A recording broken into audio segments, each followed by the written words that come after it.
আমার মার ভিতরে শুধু সে মিসটা ছিল। আপনার ভাই মানে আপনার মামা? আমার মামা, আমার মা ছোট, ওহো। ঠিক আছে। তখন যখন আমার মার এই অবস্থা করছে, বাহিরে কিন্তু অনেক লোক, হুম হুম হুম। চেনা অচেনা অনেক লোক। আমি যখন আমার ওড়নাটা আমার মার গায়ে দেই, তখন আমার মামা আমার দিকেও আকর্ষণ করে, হাত বাড়ায় না। খুব অল্প বয়সে যতটুকু শুনছি, এখনো আম্মুর কাছে শুনি যে আমার জন্মের পর থেকেই আমার বাবা তত একটা খুশি না, আমার এ নিয়ে অনেক ঝামেলা করতো। তো আমার মা কষ্ট সিদ্ধে আমার যখন 7 কি 8 বছর, এর মধ্যে আমার একটা ভাই হয়। হুম। তো এই ভাইটা আপনি হওয়ার প্রথম পর, সন্তান? হ্যাঁ, আচ্ছা।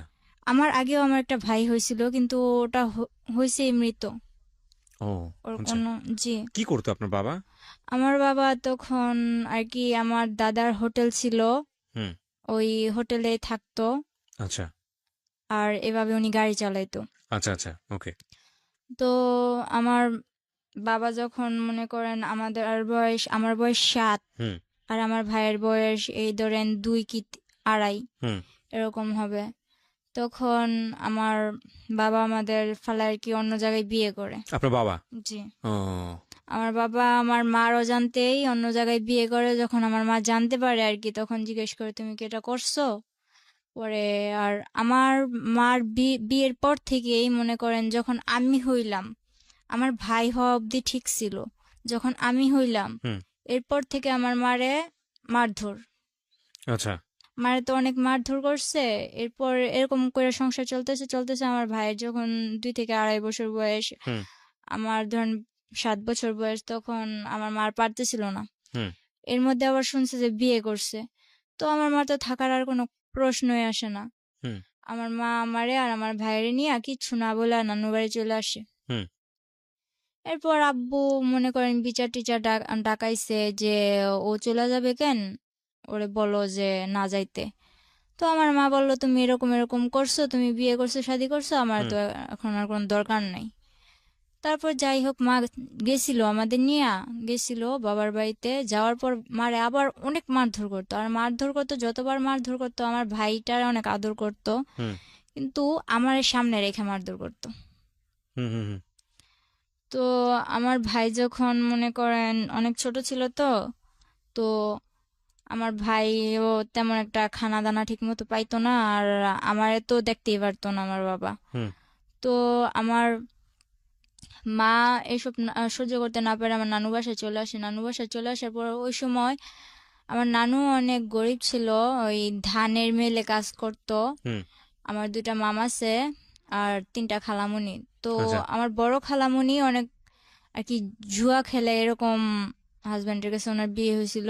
তো হুম ওই আমার ওই খালু জুয়া খেলতো, প্রায় সময় আমার খালা এই বাসায় থাকতো, বেশিরভাগ নানু বাসায় থাকতো। হুম আবার আমার মার কপালে এরকম হইলো। হুম আর মেজো খালায়ও যদিও একটু আল্লাহ দিলে ভালো নামাজি কালামি ব্যক্তির কাছে বিয়ে হয়েছে, কিন্তু উনি বাবার বাড়ির কথা শুনতে পারতো না। হুম তো উনি মোটামুটি শান্তিতেই ছিল। তো আমার মা ভাবতো যে আমার বড় বোনটা এভাবে কয়েকদিন পর পর বাবার বাসায় এসব থাকে। আমার ভাই 2টা, একটা মই চাষ গেছে। আচ্ছা।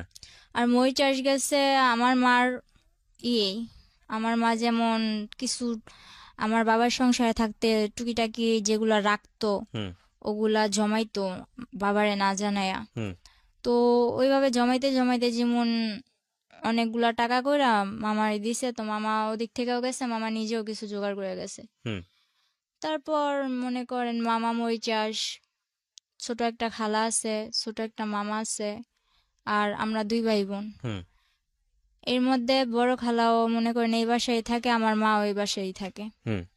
তারপর বড় খালার ঝামেলা শেষ করে বড় খালার বাসায় পাঠাই দিছে। আর আমার আম্মু বলতেছে, আমার আম্মু তখন কাঁথা সেলাইতো, আচ্ছা। কাঁথা সেলাই করে সংসার করতো, দর্জি কাজও জানতো, টুকটাক করতো। পাশের বাড়ি একজন বুদ্ধি দিল যে তুই বাইরে চলে যা। আপনার মাকে বুদ্ধি দিল? জি। তখন কি বাবার সঙ্গে থাকতো না আলাদা হয়ে গেছে? না, তখন তো আমার মা আলাদাভাবে আইসা পড়ছে আচ্ছা আচ্ছা, মানে বাবার বাড়ি থেকে। আপনারা কি মার সঙ্গে থাকতেন না বাবার হ্যাঁ, সঙ্গে? মার সঙ্গে থাকতেন, দুই ভাই হ্যাঁ, বোন? এর মধ্যে আবার অনেক কিছু হয়েছে কি, যখন আমার মা আইসা পড়ে হুম। তখন 3 মাস পর আমারে আবার নিয়ে যাওয়া হয়। আমার আপনার ভাইটা, বাবার বাসায়? হ্যাঁ, হুম।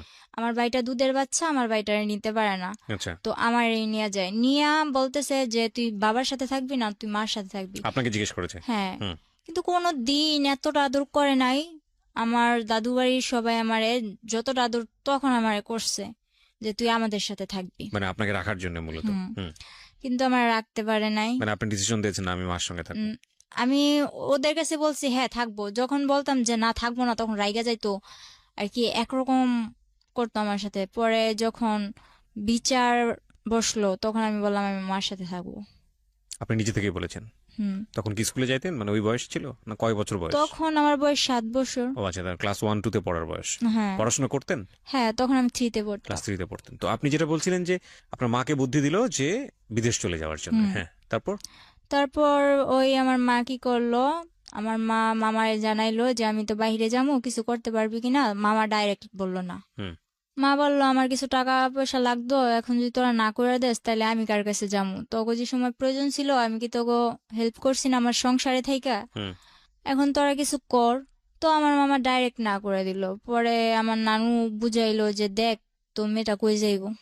এটা বুঝানোর পর মামাও কিছু দিল। তারপর হইলো যে মা এই কাঁথা সেলাই করা দর্জি কাজ করা মনে করেন 7-8 মাসে কিছু জোগাড় করলো। জোগাড় করার পরে মা এইসব দিয়া ওই সেন্টার টেন্টারে এদিক সেদিক যায় টাইয়া মনে করেন কিছুদিন পর মা বিদেশ চলে যায়। তখন আমি 8-এ পড়ি। আচ্ছা, ঠিক আছে। তো আমার আপনাকে রেখে যায় কোথায়? আমারে আমার নানির কাছে রাখা যায়। নানির কাছে রেখে যায়? ঠিক জি। আছে, নানুর কাছে নানির কাছে ছোট মামা ছিল বাসায় আর ছোট খালা ছিল। হুম। তো আর আমার ভাইটারে আর আমার নানির কাছে রেখে যায়। আমার মা যাওয়ার 3 মাস পর আমার নানি মারা যায়। ওহো।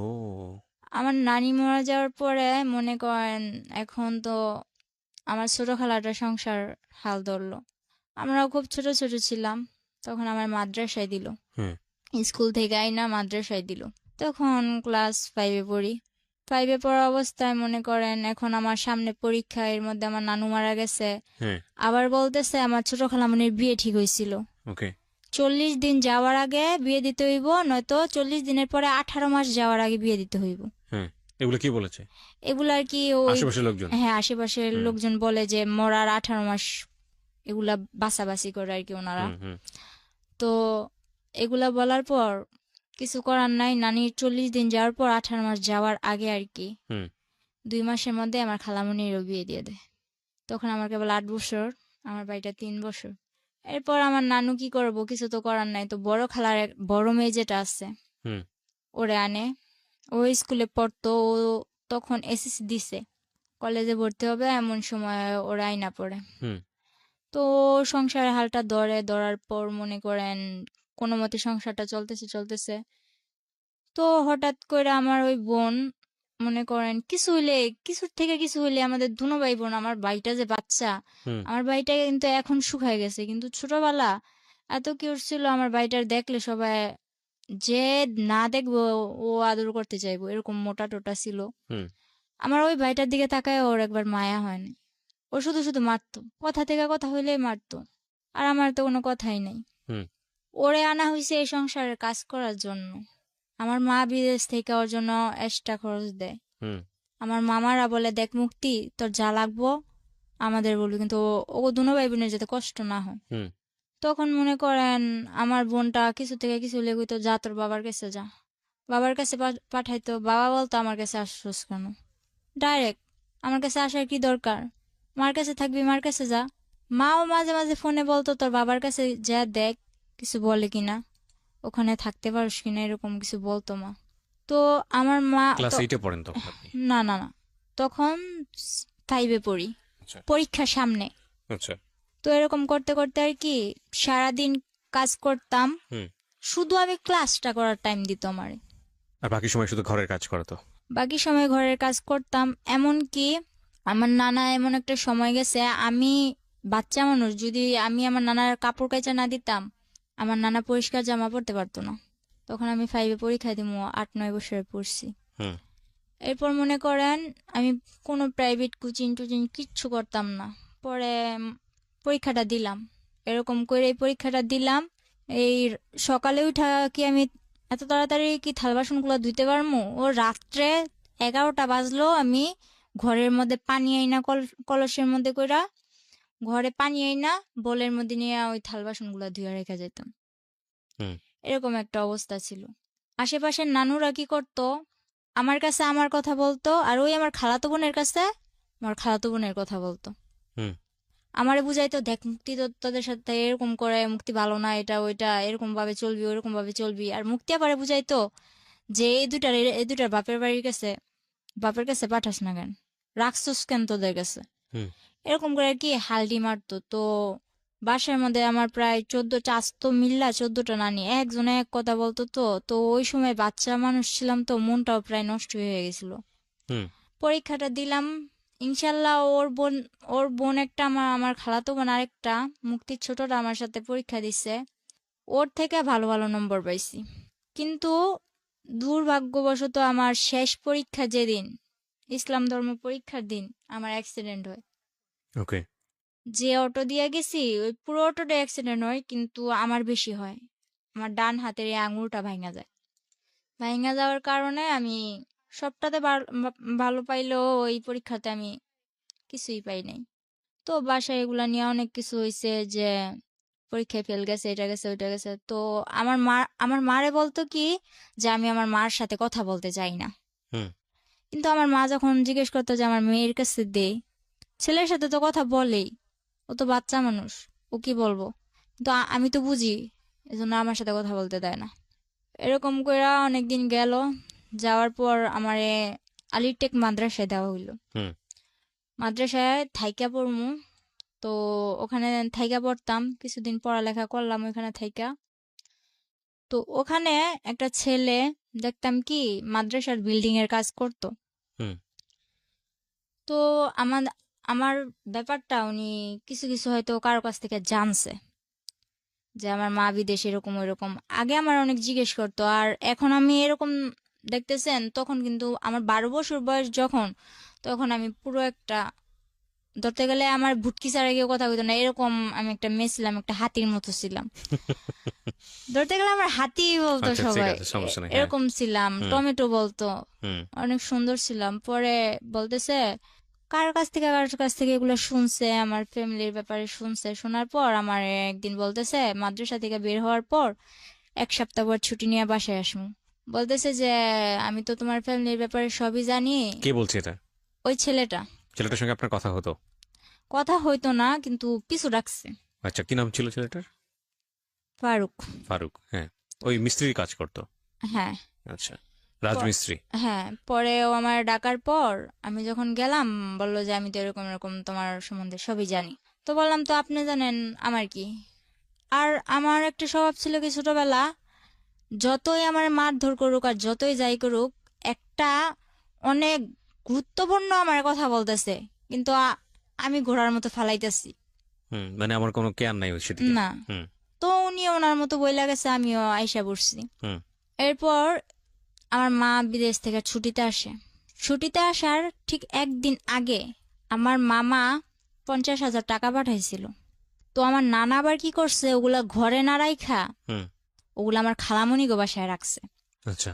আর আমার খালাতো বোন যেটা আছে, ওটা বড় খালাদের ঘর তুলবো, এজন্য ওগো বাসায় গেছে। হুম। তো আমি যেমন পারছি তেমন, মনে করেন লবণ টবণ বেশি দিয়া শাক রান্না করছি। তো আমার নানা কান্না করে আর বলে যে মুক্তিরে তো আমি আনলাম, কিন্তু কোনো সায় পাইলাম না। তুই ছোট হইলো, তুই আমার যে লবণ বেশি দিয়ে হইলো ভাত মুখে তুলে দিতেছস, এটাই আমার কাছে অনেক। এগুলা টেগুলা বইলা নানা কান্না টান্না কইরা ওই লবণ ওলা শাক দিয়ে ভাত খেয়ে উঠা গেছে। তো নানাও বাজারে গেছে, বোনও ওনার বাসায় গেছে, বাড়িতে আমি একা। তো একটা ব্লেন্ডার দিয়ে আমি আমার মেজু খালাগো বাসায়, যেটা বর্তমানে সুখে আছে আমার মা খালাদের সবার কাছ থেকে বেশি, আমার ভাইটারে বলি যে এটা নিয়ে খালামণিদের বাসায় দিয়ে আয়। হুম। তো আমার ভাইটা ওখানে গেছে। ভাইটা যাওয়ার পর আমার সাথে এরকম একটা বিশ্রী ঘটনা ঘটে, আমি ভাবতে পারি নাই। হালকা শীত হালকা গরম, তো আমি লেপ নিয়ে শুয়ে আছি। এর মধ্যে 2টা লোক বোরকা পরা, মনে করেন বোট জুতা পরা, চশমা পরা, আর কি চেনার কোনো ক্ষমতা নাই, হুম। বলতেছে যে আইসেই চুলে ধরছে। চুলে ধরার মাত্র যখন আমি চিৎকার দিমু, তখন মনে করেন টিভির সাউন্ড পুরো 100 আর আমার এক নানা, পাশের ঘরের নানা, উনি ফুল সাউন্ড দিয়া বক্স বাজাইতেছে। হুম আর আমাদের বাড়ির সবাই মনে করেন দাওয়াত খাইতে গেছে। তো এমন সময় আসছে ওই 50,000 টাকা করার জন্য। এখন আমার জিজ্ঞেস করতেছে চাবি কই। তো আমি বাচ্চা মানুষ, আমি কি করবো, আমার শুধু এতটুকুই কথা যে আপনারা কে, মুখ দেখান আপনারা কে। তখন আমি হাত দিয়া অনেক কালাবালি করলাম যে আমি মুখটা দেখবো, কিন্তু ওনারা কি করলো, বললো যে হাতটা বেশি নাচে, হুম তুই তো এমনি নাচুনি। তো পাশের একজন বলতেছে গলা ডাবায়া কথা গো, বুঝে নিব তো। এরকম বলার পর পরে আমি বলতেছি তোমরা কে, নিশ্চয়ই আমার চেনা কেউ, তোমার মুখ আমি দেখবো। বললো তোর হাত দুইটা বেশি নাচতেছে, হাত দুইটা বাইদা নিল। পরে পা দিয়া যখন আমি লাথি মারলাম, আমার মনে করেন থাপড়াইতে থাপড়াইতে পুরো লাল বানাই লাইছে। হুম পরে আমার টাইনা নিচে নামাইয়া পিছন দিকে এভাবে হাত দিয়া হুম খাটের পায়ের সাথে আমার বাঁধছে। এখন পা দিয়া লাইতেছে দেখে বলে যে পাটা বেশি নড়ে, পাটাও বাঁচছে। শেষে বেশি রকম চিল্লাইতেছে দেখা বাড়িতে তো কেউ নাই, সুযোগ আরো ভালো পাইছে, আমার মুখটাও বাঁচছে। বাঁধার পর মনে করেন কিছুদিন আগে নানা নতুন ফ্রিজ কিনছে, হুম ফ্রিজটার মধ্যে একটা দাম করে লাথি মেরে বলল কি যে সুখ বেশি হয়ে গেছে, ফ্রিজও আনছে ঘরে। এটা বইলা ড্রয়ারটা ভাঙছে, কিছু পায় নাই। না পাওয়ার ফলে আমার 2-3টা লাথি মাইরা আমার পায়ে নুপুর ছিল, ওই নুপুর গুলা নেয় নাই, কিন্তু কানে যে দুলগুলা ছিল ওগুলা নিয়ে গেছে। কিছুদিন আগে আমার মা পাঠাইছে। হুম তো এরকম করে নিয়ে যাওয়ার পর আমার মা আসার একদিন আগের ঘটনা এটা। হুম পরে মনে করেন ওনারা চলে যাওয়ার পর অনেক কান্দা, ওনারাও দরজা দিয়ে বের হয়েছে, পিছনের দরজা দিয়ে বের হয়েছে, সামনের দরজা দিয়ে আমার এক আত্মীয় আমার দেখা চিৎকার দিয়ে আমার খুলছে। হুম তো পুরা গ্রাম একটা হস্তনস্ত বিষয় হয়ে গেছে। পরে আমার মা আসলো, মা আসার পর মা একদিন পর আসলো, আমি অসুস্থ, আমার মারতে মারতে প্রায় অসুস্থ বানাই ফেলছে একেবারে। হুম মা আসার পর এখন প্রশ্ন দাঁড়াইছে একটা, আমার কানের দুলগুলা নিল কিন্তু নুপুরগুলা নিল না কেন। এটা সবই আমার একটা নাটক। আচ্ছা, মা বলতেছে আপনার এটা সম্পূর্ণ নাটক, না মা না, তাহলে? মার কাছে বাড়ির সবাই বলতেছে, ওই আমার খালাতো বোন ওকে বলতেছে ওকে ওকে। যে ওর এটা সম্পূর্ণ নাটক, আমি আমার বাসায় গেছি এই কারণে ওই নাটকটা করছে। হুম ওর বাসায় গেছে ওদের ঘর তুলবে এজন্য, আমি কেন নাটক করতে যাব। এরপর মনে করতেছেন, তাহলে আমি বললাম যে আচ্ছা আমি যদি নাটকই করি, আমি আমার মুখ বাঁধতে পারবো, আমার পা বাঁধতে পারবো, কিন্তু আমার হাতটা বাঁধবো কি করে আমি। হুম হাতটা যে পিছনে নিয়ে এইভাবে বাঁধছে ওটা তো আমার দ্বারা সম্ভব না। হুম পরে বলতেছে তোর ভাইয়েরই দিয়া করাইছস। তো আমার ভাই তো না না না, আমি এই কাজ করি নাই, আমি কেন করবো, আমি তো খালামুনিকে বাসাইছিলাম। এখন আমার মা আসছে, আমার মার সামনে তো আমার মারতেও পারে না, কিছু করতেও পারে না, খালি চোখ রাঙায়। হুম তো মা কিছু অনেকটা না বুঝতে পারলো, কিছুটা অন্তত বুঝতে পারছে। মা বললো যে মুক্তি কি হয়েছে, তুই এরকম করতেছিস কেন। কয় না কিছু হয় নাই। পরে বললো যে খালামুনি আমার জন্য আনছো কি, তোমার তো আমি চেন আনতে বলছি। তো আমার মা তেমন কিছু আনতে পারে নাই। ওই মুক্তি আপার আম্মু যেটা আমার বড় খালামুনি, ওনারই মাথায় পানি জমছে। হুম তো ওখানে আমার মা 40,000 টাকা দিয়া দিছে। এরকম করতে করতে ওই আমার খালাতো বোনের চেনটা দিয়া দিল, তা তো ওনার মন বললো না। এরপর মনে করেন আমার মামা বিদেশ থেকে আসলো, মামা বিদেশ থেকে আসার পর বিয়ে করানোর জন্য আমার মা আর কি অনেক কিছু করলো, যে ভাই বিদেশ থেকে আসছে, ভাইয়ের বিদেশ আর পাঠামু না, বিয়ে করাই দিমু। হুম তো মামা বলতেছে আমি বিয়ের পর বিদেশ যাবো। হুম পর বলতেছে আচ্ছা ঠিক আছে তুই বিয়ে কর। তো আমার নানুদের পছন্দে আমার মামার বিয়েটা করানো হয়। বিয়ের 4 দিন পর, ঠিক 4 দিন পর আমার মামা আমার জন্য যে চেন আনছে, মোবাইল আনছে, মোবাইলটা তো আমার হাতে দেয়ই নাই, বলছে এটা তোর জন্য আনছি। হুম ওই চেনটা আমার কাছে চাইলো যে মামা তোর চেনটা দে তো। হুম বিয়ের 5 দিনের দিন আমার মামি আইসা এরকম করে চেনটা দেখায় যে দেখ, এই দেখো তোমার মামা আমার কয়টা চেন দিছে। তো এটা বলার পর আমি অনেক কষ্ট পাইছি, মারে কিছু বলি নাই, তো মা লক্ষ্য করছে। আর বিয়ের 5 দিন হয়েছে মাত্র, কিন্তু আমার মামি করতো কি, আমার মার নামে যেটা হয়েছে ওইটাও আমার মামার কাছে বলতো, যেটা না হয়েছে ওইটাও আমার মামার কাছে বলতো। তো বিয়ের 1 সপ্তাহ হয়েছে, 7 দিন। 7 দিনের দিন আমার মা মা বললো যে তুই তো চলে যাবি, তো আমি যে তোরে, আমার মা বাহিরে থাকা অবস্থায় আমার মামার 12 লাখ টাকা দিছিল। হুম ওই আমার মামা আর কি আফ্রিকা যাওয়ার পথে হুম মনে করেন দালালেরা বিক্রি করে দিছিল। হুম তো টাকাগুলা দেওয়ার পর আমার মা বলতেছে যে ওগুলার কি করবি। হুম। তো এগুলো নিয়ে ওনাদের ভাই বোনেদের মধ্যে কি কথা কাটাকাটি হয়েছে আমি জানি না। আমার মারে অনেক মারলো। আমার মার ভিতরে শুধু সেমিস্টার ছিল। আপনার ভাই মানে আপনার মামা? আমার মামা, আমার মার ছোট, ওহো। ঠিক আছে। তখন যখন আমার মার এই অবস্থা করছে, বাহিরে কিন্তু অনেক লোক, হুম হুম হুম চেনা অচেনা অনেক লোক। আমি যখন আমার ওন্নাটা আমার মার গায়ে দেই, তখন আমার মামা আমার দিকেও আকর্ষণ করে, হাত বাড়ায়। তখন আমার মা বলে যে, দেখ তুই আমার যা যা করছস, আমার মেয়েটারে কিছু করিস না। এটা বলার পর আমার মামা একটা ইস্যু ধরলো কি, যে তোর মেয়ে তো ছেলেদের সাথে লাইন করে।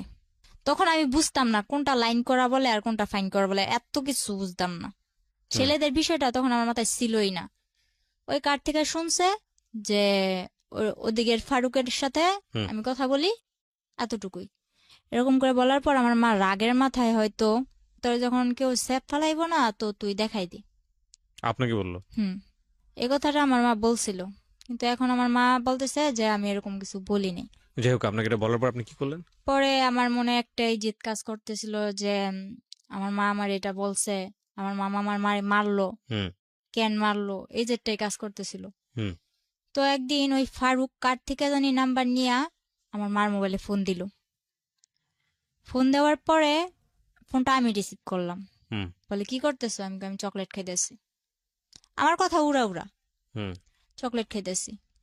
পরে বলতেছে যে তুমি তো মাদ্রাসায় আসো না, কি ব্যাপার? পরে আমি বলতেছি যে আসি না আসি ওটা আমার ব্যাপার। পরে যখন আমার মা চিল্লাচিল্লি করতেছে, মা কান্নাকাটি করতেছে, এটা দেখে বলতেছে, কয় আসো চলো আমরা একদিন ঘুরতে যাই। তো আমি কই আমি তোর লগে কই ঘুরতে যাবো? তুই কি আমার বিয়ে করবি? তুই কি আমার বিয়ে করবি যে তোর সাথে আমি ঘুরতে যাবো? উনি কি তুই তো করে করতেন নাকি এই ঘটনার পরে তুই করলেন? না, তুই করেই বলতেন? না, ওরা আমি তুই করে বলতাম। আচ্ছা, তারপর? পরে বলতেছে হ্যাঁ তোমায় আমি বিয়ে করবো। তো আমি বললাম আচ্ছা ঠিক আছে রাখ, এতটুকুই। তো ও এই কথাটারে মনের ভিতর গাইথা নিছে হুম যে তুই কি আমার বিয়ে করবি। কিন্তু আমি কিন্তু এত কিছু মনে করিনি। এরপরের দিন 14ই ফেব্রুয়ারি, হুম ঠিক আছে, ওই দিন 14ই ফেব্রুয়ারি ছিল। মাদ্রাসায় তেমন কোনো অনুষ্ঠান ছিল না, কিন্তু আর কি বান্ধবীরা বান্ধবীরা একরকম জামা পরা, তারপর হইলো যে সব একরকম ড্রেস পরা কিছু একটা আর কি খাবার দাবারের আয়োজন করবো এরকম। তো 14ই ফেব্রুয়ারির দিন আমি বাসা থেকে বের হই। মনে করেন মোটামুটি আমার হাতে আংটি ছিল, ব্রেসলেট ছিল, পায়ে নুপুর, পায়ের আংটি, গলায় চেন, দুল এসব ছিল হুম স্বর্ণের। তো এগুলা পইরা টইরা বের হয়েছি। তো আমার মার, আমি একটা মেয়ে, আমার মার তো অনেক আউস আছেই না। তো আমি অনুষ্ঠানে যাইতেছি, আমার মা নিজের হাতে আমার সাজাই দিছে। তো যাওয়ার সময় আমি আমার মার কাছে টাকা চাই। আমার মা বলে যে টাকা নাই। আমার মার আবার মামা মারার পর দাঁত ব্যথা হয়ে গেছিল। হুম বলতেছে 500 টাকা আছে, এই টাকাটা নিয়ে আমি যাম, ডাক্তার কাছে যাম। তো আমি বললাম আমি এটা নিয়ে যাম। মা বললো না। তো আমি বলতেছি আমি এটা নিয়েই যাম। মা বলতেছে না, এটা বলে মা মাঠে গেছে। তো মাঠে যাওয়ার পর আমি ওই টাকাটা নিয়ে মাদ্রাসায় যাই। হুম মাদ্রাসায় যাওয়ার পর ওখানে তেমন কিছু হয় নাই। মাদ্রাসায় যাওয়ার পথে ওই ফারুক বলতেছে কি হলো তোমার গাল টাল এরকম লাল কেন? পরে বলতেছে গাল টাল লাল লাল কেন? এর আগের দিন আবার মার সাথে ঝগড়া লেগে আমার খালামুনি আমার আমার 2-3টা থাপ্পড় দিছিল। কোন ক্লাসে পড়তেন তখন আপনি, যখন এগুলো তখন ঘটনা? আমি 6-এ। এত অল্প বয়সেই? হুম, আচ্ছা। 6-এ। পরে মনে করেন 7-এ প্রায় উঠমু। হুম তখন ও কি করলো, ফেব্রুয়ারি দিকে ও বলল যে চলো, কই তোমার ডাক্তার কাছে নিয়ে যাম। তো আমি বললাম ডাক্তার কাছে যাবো। তখন ওই সময় আবার আমার মা, মনে করেন তখন আমার মা দেশে ছিল কিন্তু বাইরে যাওয়ার উদ্দেশ্যে। হুম তো আমার মা বলতেছে যে আমি তো চলে যাবো, তুই তাড়াতাড়ি চলে আসিস। তো হুম বলতেছে যে চলো। তো আমি বললাম যে কই যাবো? কই ডাক্তার কাছে। তো আমার একটা অভ্যাস ছিল কি ছোট থেকে, আপনি আমি চিনি না জানি না, আপনি যদি বলেন যে আয় হুম ঘুরতে যাম, হুম ঠিক আছে আমি ঘুরতে যাম, আপনি যেই হন হুম ঘুরতে তো নিয়ে যাবেন। পরে মনে করেন এরকম করতে করতে ও 2-3 বার বলার পর ওই 14ই ফেব্রুয়ারির দিনই হুম ও আমারে বলল যে তুমি আসো। হুম তো আসতে বলল। এরপর আমার কিচ্ছু মনে নাই।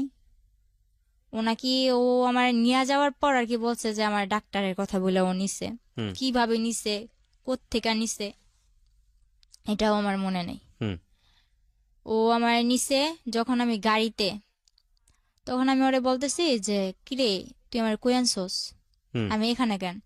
তো গাড়ির মধ্যে আমি অনেক বড় একটা চিল্লাচিল্লি আর কি মানুষ জড়ো করে নিছি। হুম তখন আমি কক্সবাজারের ওদিকে আমার নিয়ে চলে গেছে, কক্সবাজার অব্দি, কিন্তু আমার হুঁশ নেই।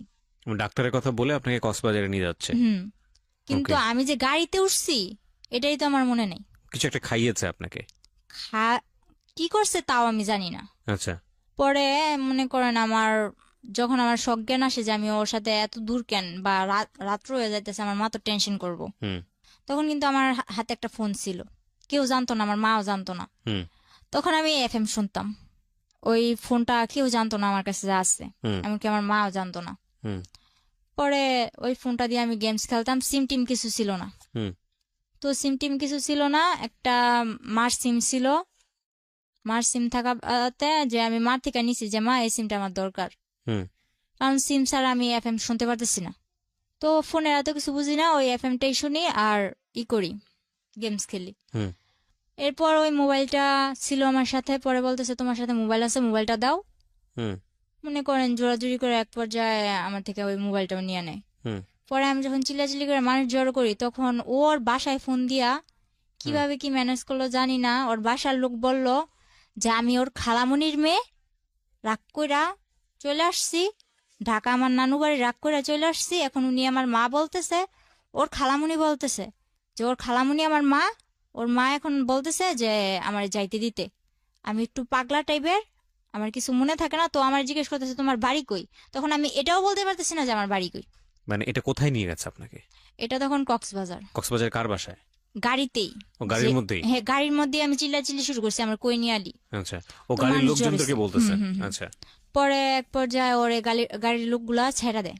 হুম ছেড়া দেওয়ার পর চকরিয়া, ওর খালাতো ভাই রুবেল, হুম ওর বাসায় নিয়া মনে করেন আমার 2 ঘন্টাও রাখতে পারে না। আমার পাগলামানি দেখে গিয়ে আমি বাসায় যাবো, আমি হুম। বাসায় ফোন করবো। তখন তো আপনি জানতেন না যে আপনি কই যাচ্ছেন, না, কোথায় যাচ্ছেন। হ্যাঁ, তখন ওটা কোন জায়গায় এটাও এটাও জানতাম না, জানতেন কিন্তু না। ওরা কি বলতেছে আমি কিছু বুঝতেছি না। হুম আমি খালি হা করে তাকায় থাকতাম। তো এক পর্যায়ে ওর মামাতো ভাই আর মামাতো ভাইয়ের বউ আমার বুঝাইলো, দেখো সামনে ওই পুলিশ ক্যাম্প দেখছো, যদি এখন তুমি এমন করো তাইলে মনে করো বলবে যে তোমার তুমি কোত্থেকে আইসো না আইসো, তোমার এদিক থেকে ধরে নিয়ে যাইয়া হুম ওদিকে অনেক মারপিট কর। ও আমার কি করলো, এইসব বুঝাই টুজায়া বললো যে চলো আমরা বিয়ে করবো। তো আমি বললাম বিয়ে কয়ে কারে, আমি এসব বুঝি না, আমি বাসায় যাবো। আচ্ছা ঠিক আছে, তাহলে তুমি এক জায়গায় চলো, ওই জায়গা থেকে কাজ শেষ হইলে হুম তুমি তোমার বাসায় যাইবা, আমি নিজে নিয়ে দিয়ে আসম। তো এদিক দিয়ে আমার বাড়ির সবাই হয়রান, আমার মা ও বিদেশ টিদেশ যাওয়া বাদ, হুম আমার মেয়ে কই। এদিক দিয়া মনে করেন আমার নানার ছোট ভাইয়ের ছেলে যারা আছে ওরা অনেক প্রভাবশালী, হুম। এলাকার মেম্বার চেয়ারম্যান, ওরাও মনে করেন কেস টেস কইরা মনে করেন একরকম অনেক কিছুই করছে আমার হুলস্থুল জন্য। অবস্থা, হ্যাঁ। পরে ওরে বলতেছে আমি বাসায় যাবো, এর মধ্যে আমার কিছুতেই বাসায় যেতে দিব না। পরে নিল কাজী অফিসে, তো আমি বুঝতে পারি নাই যে এটা কাজী অফিস। কয়েকটা লোক আসলো, ওর মা, ওর বাবা, ওর মামা, ওর আরো 2-1 জন আত্মীয় হুম ওখানে সবাই উপস্থিত ছিল। তো আমার যে সময় বিয়ে হয় তখন কিন্তু আমি হাফ প্যান্ট পরি, এরকম অবস্থা। হুম। তো মানে বিয়ে করে আপনাকে হ্যাঁ, জোর করে আপনাকে বিয়ে করে? আমি ওর খালাতো বোনের সাথে খেলি, ওখান থেকে ডাক দিয়ে আমারে মনে করেন ও আমারে বিয়ে করে, কিন্তু আমি বুঝতে পারি না ওরা কি বলতেছে, এটা তো আমি বুঝি না। তো সবাই মিলাদ পড়তেছে, আমিও মনে করেন মোনাজাত ধরে মিলাদ পড়তেছি। আমার মোনাজাত ধরতে গেল, আমি মোনাজাত ধরলাম, আলহামদুলিল্লাহ বলতে বললো, আমি আলহামদুলিল্লাহ বললাম, কবুল টবুল কিছু না, শুধু আলহামদুলিল্লাহ। এরপর সবাই মিষ্টি খাইতেছে, আমিও চাই আমি মিষ্টি নিলাম, খাইলাম, কিন্তু এটা যে আমার বিয়ের মিষ্টি আমি জানি না।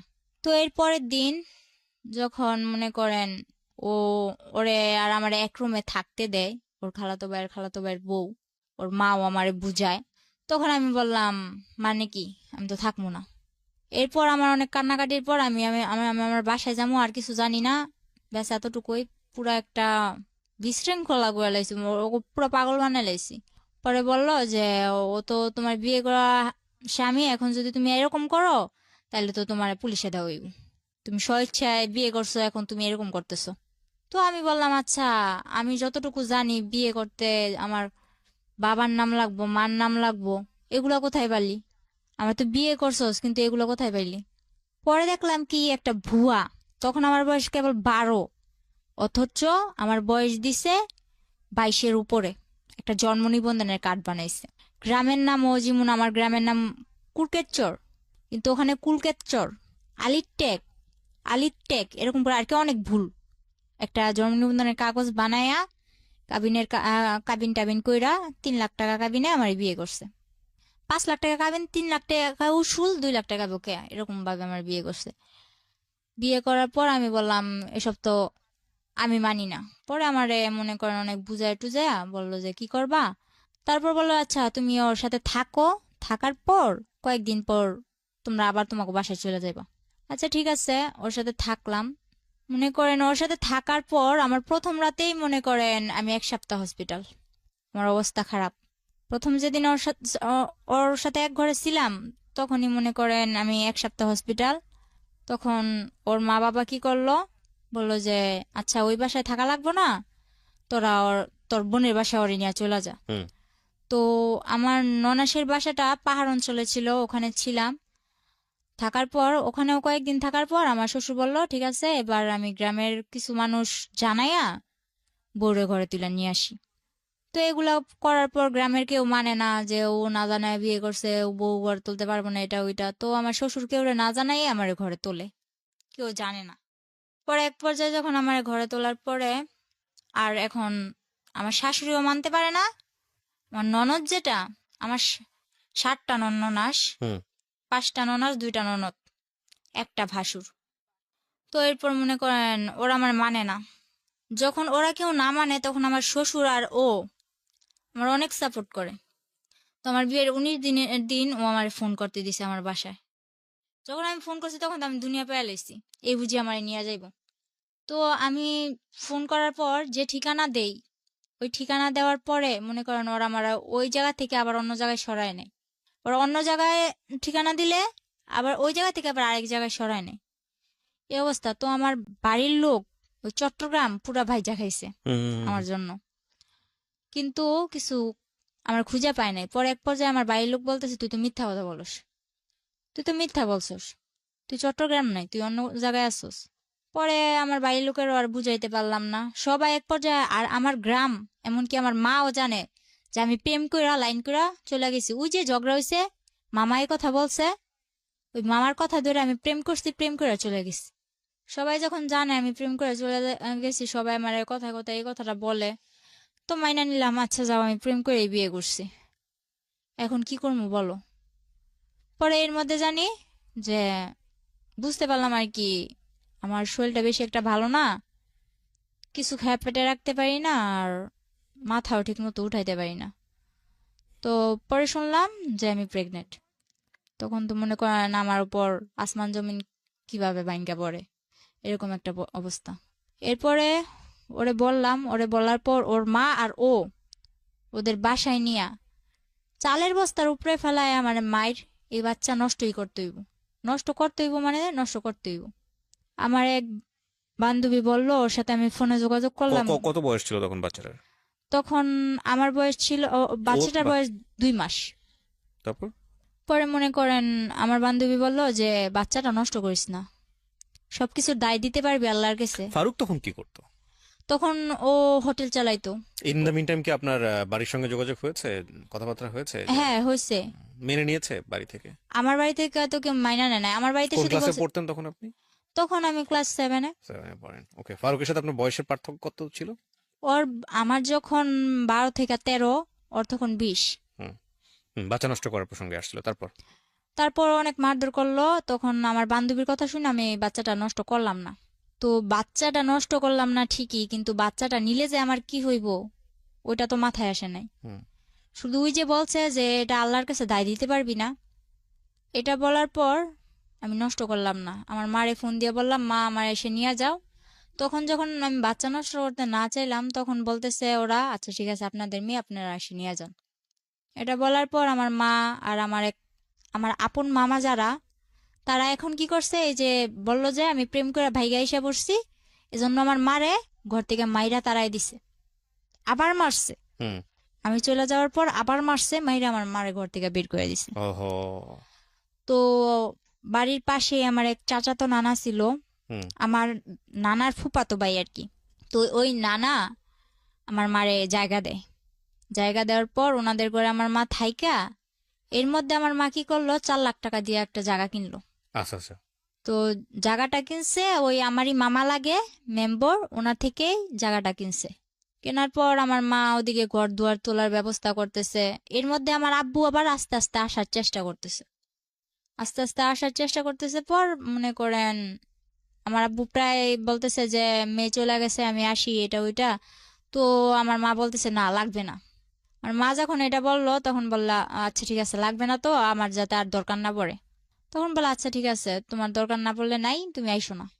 পরে আমার মামা মনে করেন মারে মারধর করে বাড়িতে করে দেওয়ার পরে মা ওই মামাদের ওই নানাদের বাসায় উঠা জায়গা কিনলো, ঘর দুয়ার তুলতেছে। ঘর যখন উঠাবে, এখনো ঘরের কিছুই করে নাই, শুধু চালটা দিছে। ওই সময় আমি ফোন দিয়ে বলতেছি আমার এসে নিয়ে যাও। তখন আমার নিয়ে আসে, নিয়ে আসার পর বলতেছে যে ওখানে যাইয়া আমার শ্বশুর শাশুড়ি বলল যে আমার মেয়ের যে স্বর্ণ গয়নাগুলা পরানো ছিল ওগুলা কই। তখন ওগুলা তো সম্ভবত আমার শাশুড়ি নিছে। তো আমার শাশুড়ি নিছে, আমি বললাম যে আমার শাশুড়ির কাছে। তো আমার শাশুড়ি বলল কই, আমার কাছে এগুলো কিছুই দেয়নি। মা আমার নিয়ে এসে পরে, মা নিয়ে এসে ওই রাইতে আমার বলতেছে, যখন বুঝতে পারলো যে আমার কিছু একটা অন্যরকম, তখন বলল তুই বাচ্চাটা নষ্ট করে ফেল। বললাম যে আমার যে বাবু হইব তুমি জানলা কি করে? কয় আমি বুঝতে পারি, আমি তোর মা, তোর থেকে আমি হই নাই, আমার থেকে তুই হইছস। পরে মাও বলল এই কথা। মা এই কথা বলার পর আমি ফারুকরে কল দিলাম। কল দিয়া এক রাইতে বললাম এখন এসে আমার নিয়ে যান, আমি ভাড়া বাসায় থাকবো, কিন্তু আমি বাচ্চাটা নষ্ট করব না। বিয়ে তো মানুষের বারবার হয় না। তো আমার বিয়ে যখন হয়েই গেছে আর সবাই জানে যে আমি প্রেম করে বিয়ে করছি, ভাইগা যায় বিয়ে করছি, তো সবাই যেটা জানে জানুক, কিন্তু আমি বাচ্চাটা নষ্ট করবো না। হুম। আপনি আপনি আমার বিয়ে করছেন, এটা আপনার বাচ্চা, আপনি এসে আমার নিয়ে যান। ডিটারমিন ছিলেন একদম। হুম। হুম। তো তখন আমার বয়স অল্প ছিল। আমার মা কি করলো, যেদিন ফারুক আসলো এর পরের দিনই কিন্তু ফারুক চট্টগ্রাম থেকে রওনা দিছে। আসার পর আমার নিতে আসছে ওর এক বন্ধুরে নিয়ে। নিতে আসার পর মা কি করলো, কিছু আয়োজন টায়োজন করে ওরেও খাওয়াইলো, বলল যে তুমি চলে যাও, আমার মেয়ে তো দিব না। তখন আমি বললাম যে আমি চলে যাম। তখন মা কি করলো, বাচ্চাটা নষ্ট করার জন্য আমারে পিল খাওয়াইলো। আমার গরম পানি করে খাওয়াইতে চাইছে অনেক জোরাজুরি করে। তো আমি গরম পানি করে খাই নাই। তারপর যখন এক পর্যায়ে আমার সাথে ধস্তাধস্তি করতেছে, পরে বললাম আচ্ছা খাবো, কিন্তু আমার ঠান্ডা পানি দিয়ে খাও। কিন্তু তখন আমি জানতাম না গরম পানি দিয়ে খেলে কি হয়, ঠান্ডা পানি দিয়ে খেলে কি হয়। কিন্তু আমি গরম পানি খামো না, তো আমার ঠান্ডা পানি দিয়ে খাও। ঠান্ডা পানি দিয়ে খাওয়াইলো, কিছু হইলো না।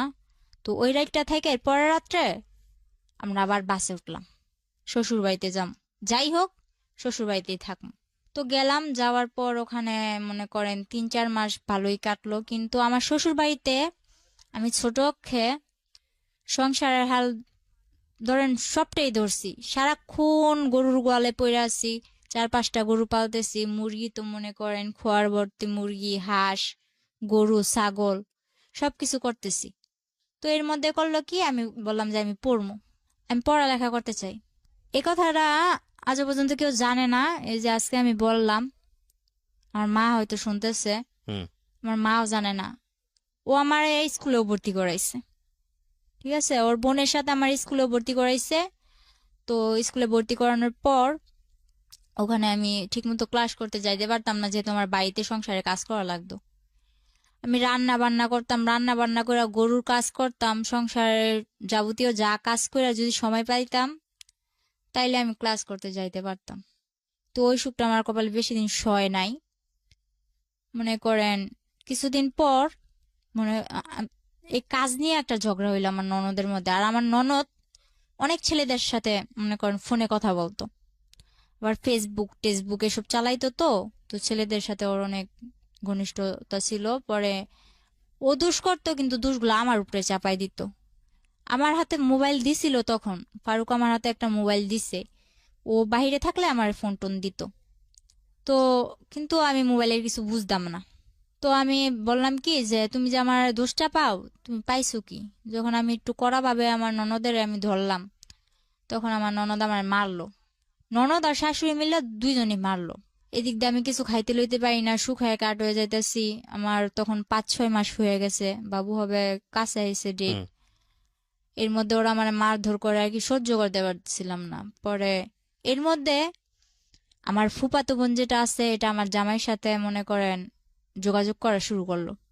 আমার ফুফাতো বোন, আমার বাবার সাথে আমাদের কোনো পরিচয় নাই, কিন্তু আমার ফুফাতো বোন যোগাযোগ করে। পরে কি করলাম, মারে বললাম, মা আমি বাসায় চলে যাম। পরে ফারুক আইসা আমার, যে সময় আমার 4 মাস শেষ 5 মাসে পড়বো, এমন সময় ফারুকে আবার আমার বাসায় দিয়া যায়। এই দিয়া যাওয়াই যাওয়া, আর কোনো খবর পাত্তা কিচ্ছু নাই। আমার বাবু হওয়া অবধি, আমি আমার বাবু হওয়ার 3 মাস পর শ্বশুর বাড়ি গেছি, এ অবধি না 2 টাকা খরচ, না আমারে কেউ দেখতে আসা, না কোনো কিছু। মা তো মনে করেন এই দিক দিয়ে আমারে একটার পর একটা খুঁটা দিয়েই যাইতেছে। সবাই দেয়, প্রেম করে বিয়ে করছো, এখন কে লেগে এরকম হেলা করবো? তো প্রেম করে বিয়ে করছি না কি করে বিয়ে করছি, ওটা তো তোমরা কইলেও বিশ্বাস করতেছো না। তো যা কর ওনারা ওনাকে মতো কইয়া যায়, আমিও আমার মতো শুনি। তো ফারুকরে বললাম যে এবার কি করবা, আমার তো তোমরা কেউ দেখতে আসো না, আমি কি করবো বলো, আমি কি জবাব দিমু? তো এক পর্যায়ে ও বলল যে তোমার কিছু জবাব দেওয়া লাগবে না বাবু, আমি আসমু। হুম। তো হঠাৎ করে একদিন বলল আসবো, ঠিক আছে ও আসলো। ও যেদিন আসলো তখন ওই দিনই, ঠিক ওই দিনই আমার বাবু হইব। তো ওই দিন আমার ডেলিভারি হইলো। ডেলিভারি হওয়ার পর ও আমার মার হাতে, আমার ডেলিভারি হওয়ার সময় প্রায় খরচ গিয়েছিল 12-13 হাজার টাকা, কিন্তু ও আমার মার হাতে খরচ দিল মাত্র 2 হাজার টাকা দিয়া। পরে বলতেছে যে আমি এবার আমার বাসায় যাওয়া লাগবো। শুধু মেয়েটার মুখ একবার দেখা, বাসায় আনার পর ও মেয়েটার মুখ দেখা ও বলে এবার আমার বাসায় যাওয়া লাগবো। তো ঠিক আছে, ও বাসায় গেল। বাসায় যাওয়ার পর আমার বলতেছে যে মিষ্টির জন্য টাকা পাঠাও, বাবু হয়েছে মিষ্টির জন্য টাকা পাঠাও। তো মা বলতেছে তাহলে তুমি যখন মিষ্টির জন্য টাকা চাইতে পারো, তাহলে তোমাকে ওই দিক থেকেও তো মিষ্টির জন্য টাকা পাঠাইবো। তো ওগুলা দাও। মা বললো যে তো ওগুলা দাও। বলে না আপনি পাঠান। তারপর মা বলতেছে তুমি যেগুলা দিয়ে পাঠাইবা, বিকাশে পাঠানোর দরকার নাই, তুমি ওগুলা দিয়ে ওদিকে দিয়ে দাও, আর তুমি যেগুলা দিতা ওগুলা আমি আমার এদিক থেকে এগুলা দিয়ে মিটমাট করে দিই। হুম। এগুলা বলার পর মার মধ্যে ওর মধ্যে অনেক কথা কাটাকাটি হয়েছে। আমার বাবুর যখন 3 মাস বয়স, পরে ও আসলো 2 কেজি মিষ্টি নিয়ে ওর বাবারে নিয়ে আসছে। অথচ আমার বাড়ি থেকে ওর 20 কেজি মিষ্টির দাম পাঠানো হয়েছে। পরে ওর বাবা নিয়ে 2 কেজি মিষ্টি নিয়ে আসছে। আর ভালো কথা, আমার মা যা আপ্যায়ন করা লাগে করছে। করার পর আমারে আর আমার বাবুরে হুম। ওদের কাছে দিয়া দিছে যা লাগে। মনে করেন দোলনা থেকে শুরু করে আমার বাবুর যা লাগে, আমার যা লাগে আলগা। আপনার সামনে দিয়েছে? হ্যাঁ, হ্যাঁ। কেমন লাগছিল এই মুহূর্তে, ওই জীবনের প্রথম মুহূর্তে তো বাচ্চা? আমি আর কি, আমার যে বাবু হয়েছে, আমার বাবু কিন্তু আপনার বয়স কত ছিল এই সময়টাতে? তখন আমার বয়স 14। বুঝতেন মা তো সার্বজনীন, মার আবেদন তো সার্বজনীন, সেটা যে বয়সই হোক না কেন। এতটা বুঝতাম না, কারণ আমি জানতাম এটা একটা বাবু, হুম। কিন্তু এটা যে আমার মেয়ে, আমার বাবু, এটা যে আমার একটা অংশ, ওগুলো এত কিছু না। তবে বাবুটা হাত পা নাড়ায় আমার সাথে খেলে, বাস এতটুকুই, আর কিচ্ছু না। হুম। আর এর মধ্যে আমার সমস্যার কারণে আমি আমার মেয়ের বুকে দুধটুকুও খাওয়াতে পারি। তো আমিও হাসতে খেলতে খেলতে, যে 3 মাস ছিলাম তখন তো আমার মেয়ে কিনা জন্মের পর থেকে ওরে যে হসপিটাল থেকে বাসায় নিয়ে আসছে, হুম। বাসায় নিয়ে আসার পর থেকে তো ওরও কোনো খোঁজ নাই, আমারও কোনো খোঁজ নাই। ও ঘুমাইতেছে আমার মার কাছে, আমি কাত ফিরা অন্য দিকে ঘুমাইতেছি। এটা যে আমার মেয়ে, কোনো দেখশন নাই, হুম। বুঝতামই না। হুম। তো 3 মাস তো এভাবে হেসে গেলা কাটাই দিলাম। ওখানে যায় যে আমার জন্য কি অপেক্ষা করতেছে ওটা তো আমার এত কিছু মাথায় ছিল না। বললাম হ্যাঁ শ্বশুর বাড়ি যামু, মেয়ে হয়েছে শ্বশুর বাড়ি যামু। তো গেলাম। আমার মা একেবারে সুচটা অব্দি আমার দিয়া দিল যা লাগবো। আমার জন্য ট্যাং, আমার মেয়ের জন্য ওই সেরোলাক্স টেরোলাক্স, 7 মাস অব্দি যা খাবার লাগবো আমার মেয়ের, সব খাবার আমার মা, দুধের ডিবি টিবি যা লাগে সব কিনা দিছে। হুম। ওই বাড়িতে যখন পাটা রাখছি, রাখা মাত্র আমার শাশুড়ি কি করলো, কি আনছে কি আনছে, কি আনছে কি আনছে পর যা নিছি আর কি, শুধু দোলনাটা ঘরের মধ্যে ঝুলাই দিছে, এই বিনে আর একটা সুতাও আমি চোখে দেখিনি। হুম। আমার মা 22 হাজার টাকা খরচ করে আমার মার গলার চেন বিক্রি কইরা আমারে এত সব কিছু কিনারিটা দিল। কিন্তু আমার মার চেন বিক্রি করার মূল্য রইলো কি, আমি তো কিছুই পাইলাম না যাইয়া, শুধু দোলনাটা ঝুলাই দিছে মাজোটে। হুম পরে আমার মেয়েটারে আমি তবু অনেক চেষ্টা করছি, একটু একটু মা বলছে যে বুকে দুধ খাওয়ানোর সুতা দিয়া তুই একটু রেস্ট নিতে পারবি, হুম আরামে থাকতে পারবি। তো যখন আমি বলতাম যে আমার বাবুরে দুধ খাওয়াইতে হইব, তখন বলতো না, দুধ খাওয়াইতে হইব না। ওনারা ওইসব ওই, তখন আমার মেয়ে কি খাইতো, ই ল্যাকটোজেন 2 না 3 খাইতো, এরকম আর কি। ওইসব দুধের ডিবি টিবি নিয়া ওনাদের কাছে তো ওগুলা কবজা। আমার মেয়েরে কি দিত, সাগুদানা আছে না, হুম সাগুদানা ভিজায় রাখতাম পানি দিয়া, পরের দিন সকালবেলা উঠে ওগুলা জাল দিয়া সারাদিন খাওয়াইতাম। আর আমি সারাদিন থাকতাম মাঠে। আমি বললাম যে আমি শুনছি 5-6 মাসের বাচ্চা গো আলাদা আলাদা ফলের রস খাওয়ায়, দুধ খাওয়ায়, এটা খাওয়ায়, ওইটা খাওয়ায়, ডিম খাওয়ায়, নুডলস খাওয়ায়, কিন্তু আমার মেয়ে তো ভাত খাওয়াইতেছে।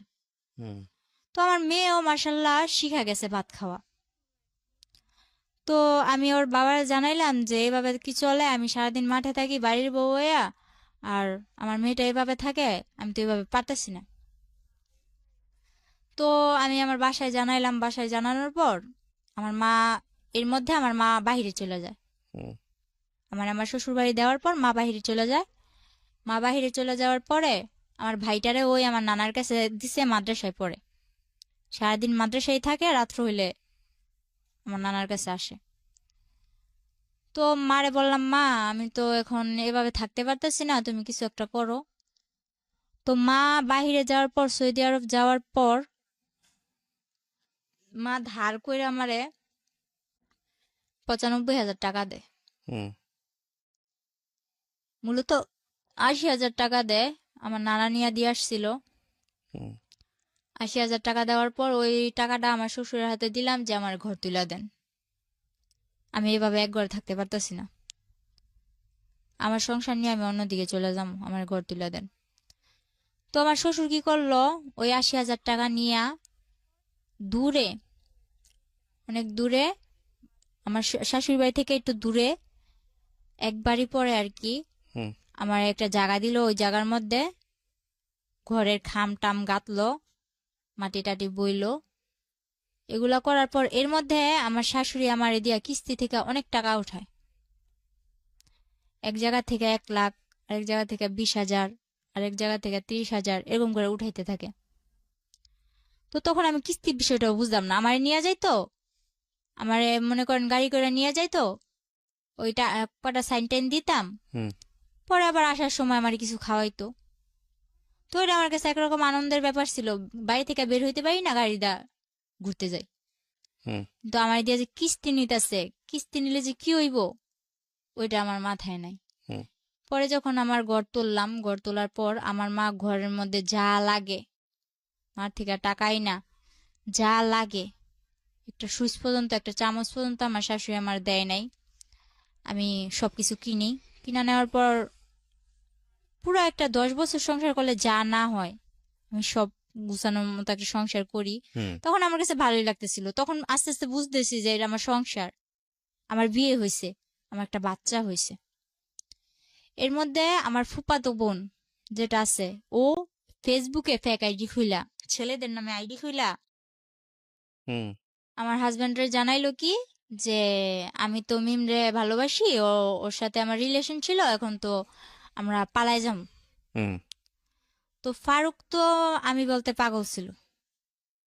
এটা যখন বললো আমার ফুফাতো বোন, তখন তো ও পুরা রাগ আমার উপর, কিন্তু আমারে বলে না।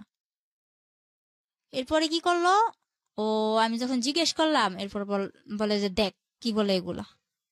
হুম তো তখন আমি আর কি টুকটাক ওই বাংলায় যে ইংলিশ গুলা লেখে না ও, আমি ফটর ফটর বলে দিতাম। ও যে চ্যাটিং করে না, এগুলো আমি ফটর ফটর বলে দিতাম, তুমি এটা লিখতেছো, এটা লিখতেছো। কিন্তু আমি মোবাইল সম্বন্ধে কিছু বুঝতাম না, ও মেসেঞ্জারে চ্যাট করতো, আমি বলতাম। তো আমার বলতো তুই তো সবই পারস, দেখা যায়, আয় তোরে বুঝাই, এই যে মেসেঞ্জারে এই লোকটা তোরে এই যে এরকম ভাবে বলতেছে, তোর সাথে আগে রিলেশন ছিল, এখন তোরা পালাই যাবি, তো ওর সাথে যোগাযোগ, তোর হাতের মোবাইলটা আমার দিয়া লাবি, আর কেউ যোগাযোগ রাখতে পারবি না। আচ্ছা, হাতের মোবাইল নিয়ে নাও, মাই যদি ফোন দেয় এই মুহূর্তেই তো দিব, হুম আমার মাই বিদেশ থেকে একটু ফোন দিব, আমি তোমার লগে একটু আমার মার লগে একটু কথা কম, আর তো কিছু না। তো মোবাইল আমি দিয়ে দিছি। এরপর ওই ফেক আইডি দিয়ে আমার ফুফাতো বোন কথা বলতে বলতে এক পর্যায়ে আমি বলি আচ্ছা ফোন দিতে বলো ওরে। তো আমার ফুফাতো বোন কারে ম্যানেজ করছে জানি না, একটা ছেলের দিয়া ফোন করাইছে হুম ওই মুহূর্তে। ফোন করানোর পর আমার ফুফাতো বোন যাই অশান্তি লাগাইছে, লাগানোর পর আমারে মারধর করে আমার বাসায় দিয়া যায়।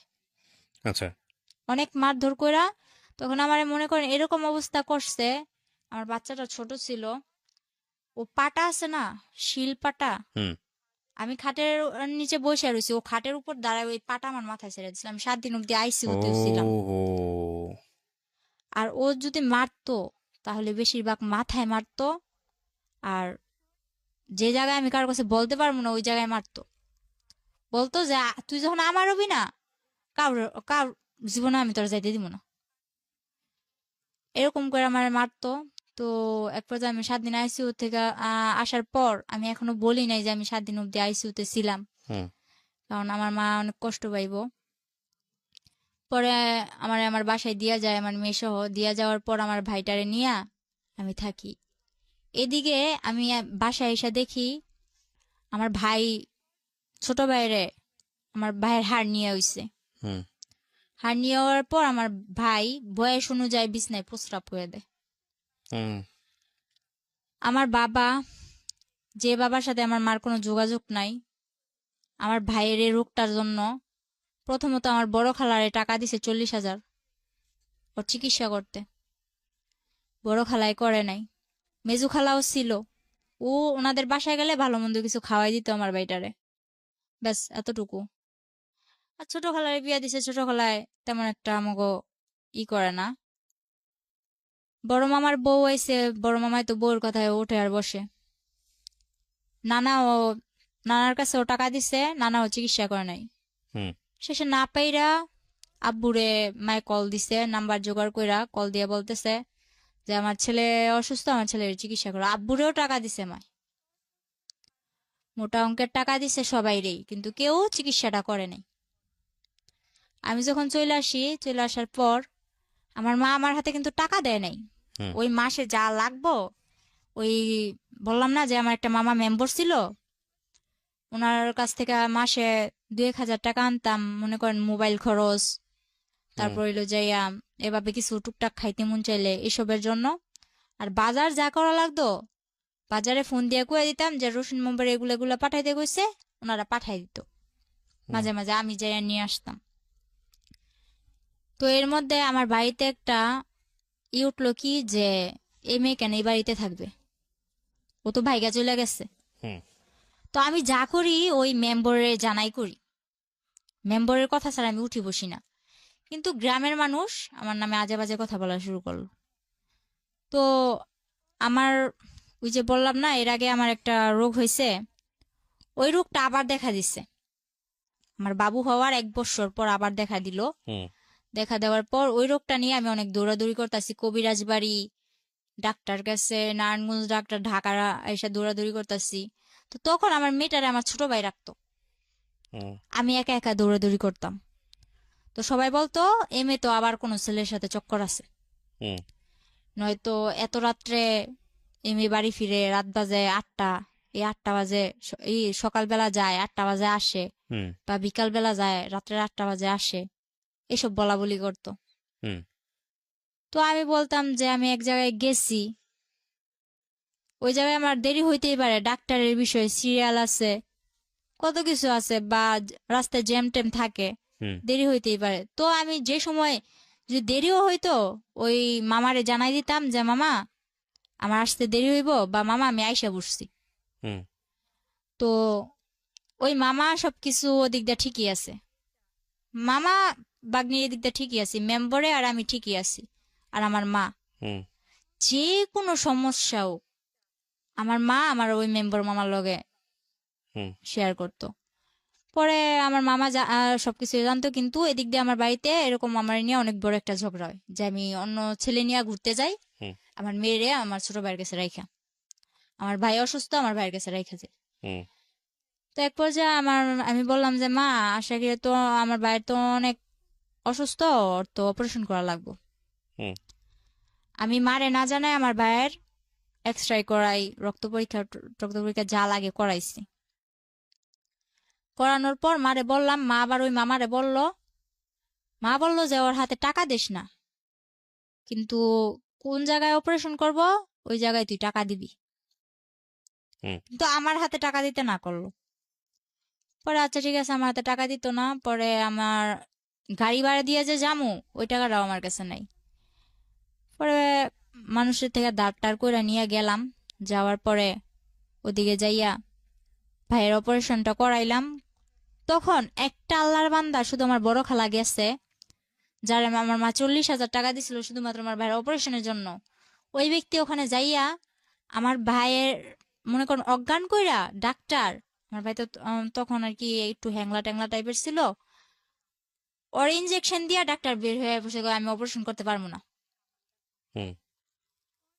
ধরতে গেলে আমার ভাইয়ের মরার অবস্থা। আমার খালায় উপরে ঘুমায়। আর আমার ভাইয়ের জন্য যে 500 টাকা ধার করে নিয়েছিলাম, ওর তো হার্নিয়া হয়েছিল, লুঙ্গি লাগবে অপারেশন করতে। লুঙ্গি কিনছে ঠিকই, 100 টাকা দা লুঙ্গি কিনছে ঠিকই ফুটপাত থেকে। বাকি যা টাকা ছিল উনি ওনার নাতনি, বড় মেয়ের যে নাতনি আছে ওই নাতনিদের জন্য জামা কিনছে। সামনে কি হইব ওইটা আর ভাবে নাই। তো আয়সা ঘুমাইতেছে, তো আমি যাই বলতেছি, খালা খালা অপারেশন তো বন্ধ করে দিছে, আমার ভাই তো খারাপ অবস্থা, আমার ভাই তো মরে যাইব। আমার মেয়েটা আমার কোলে আছে, হুম।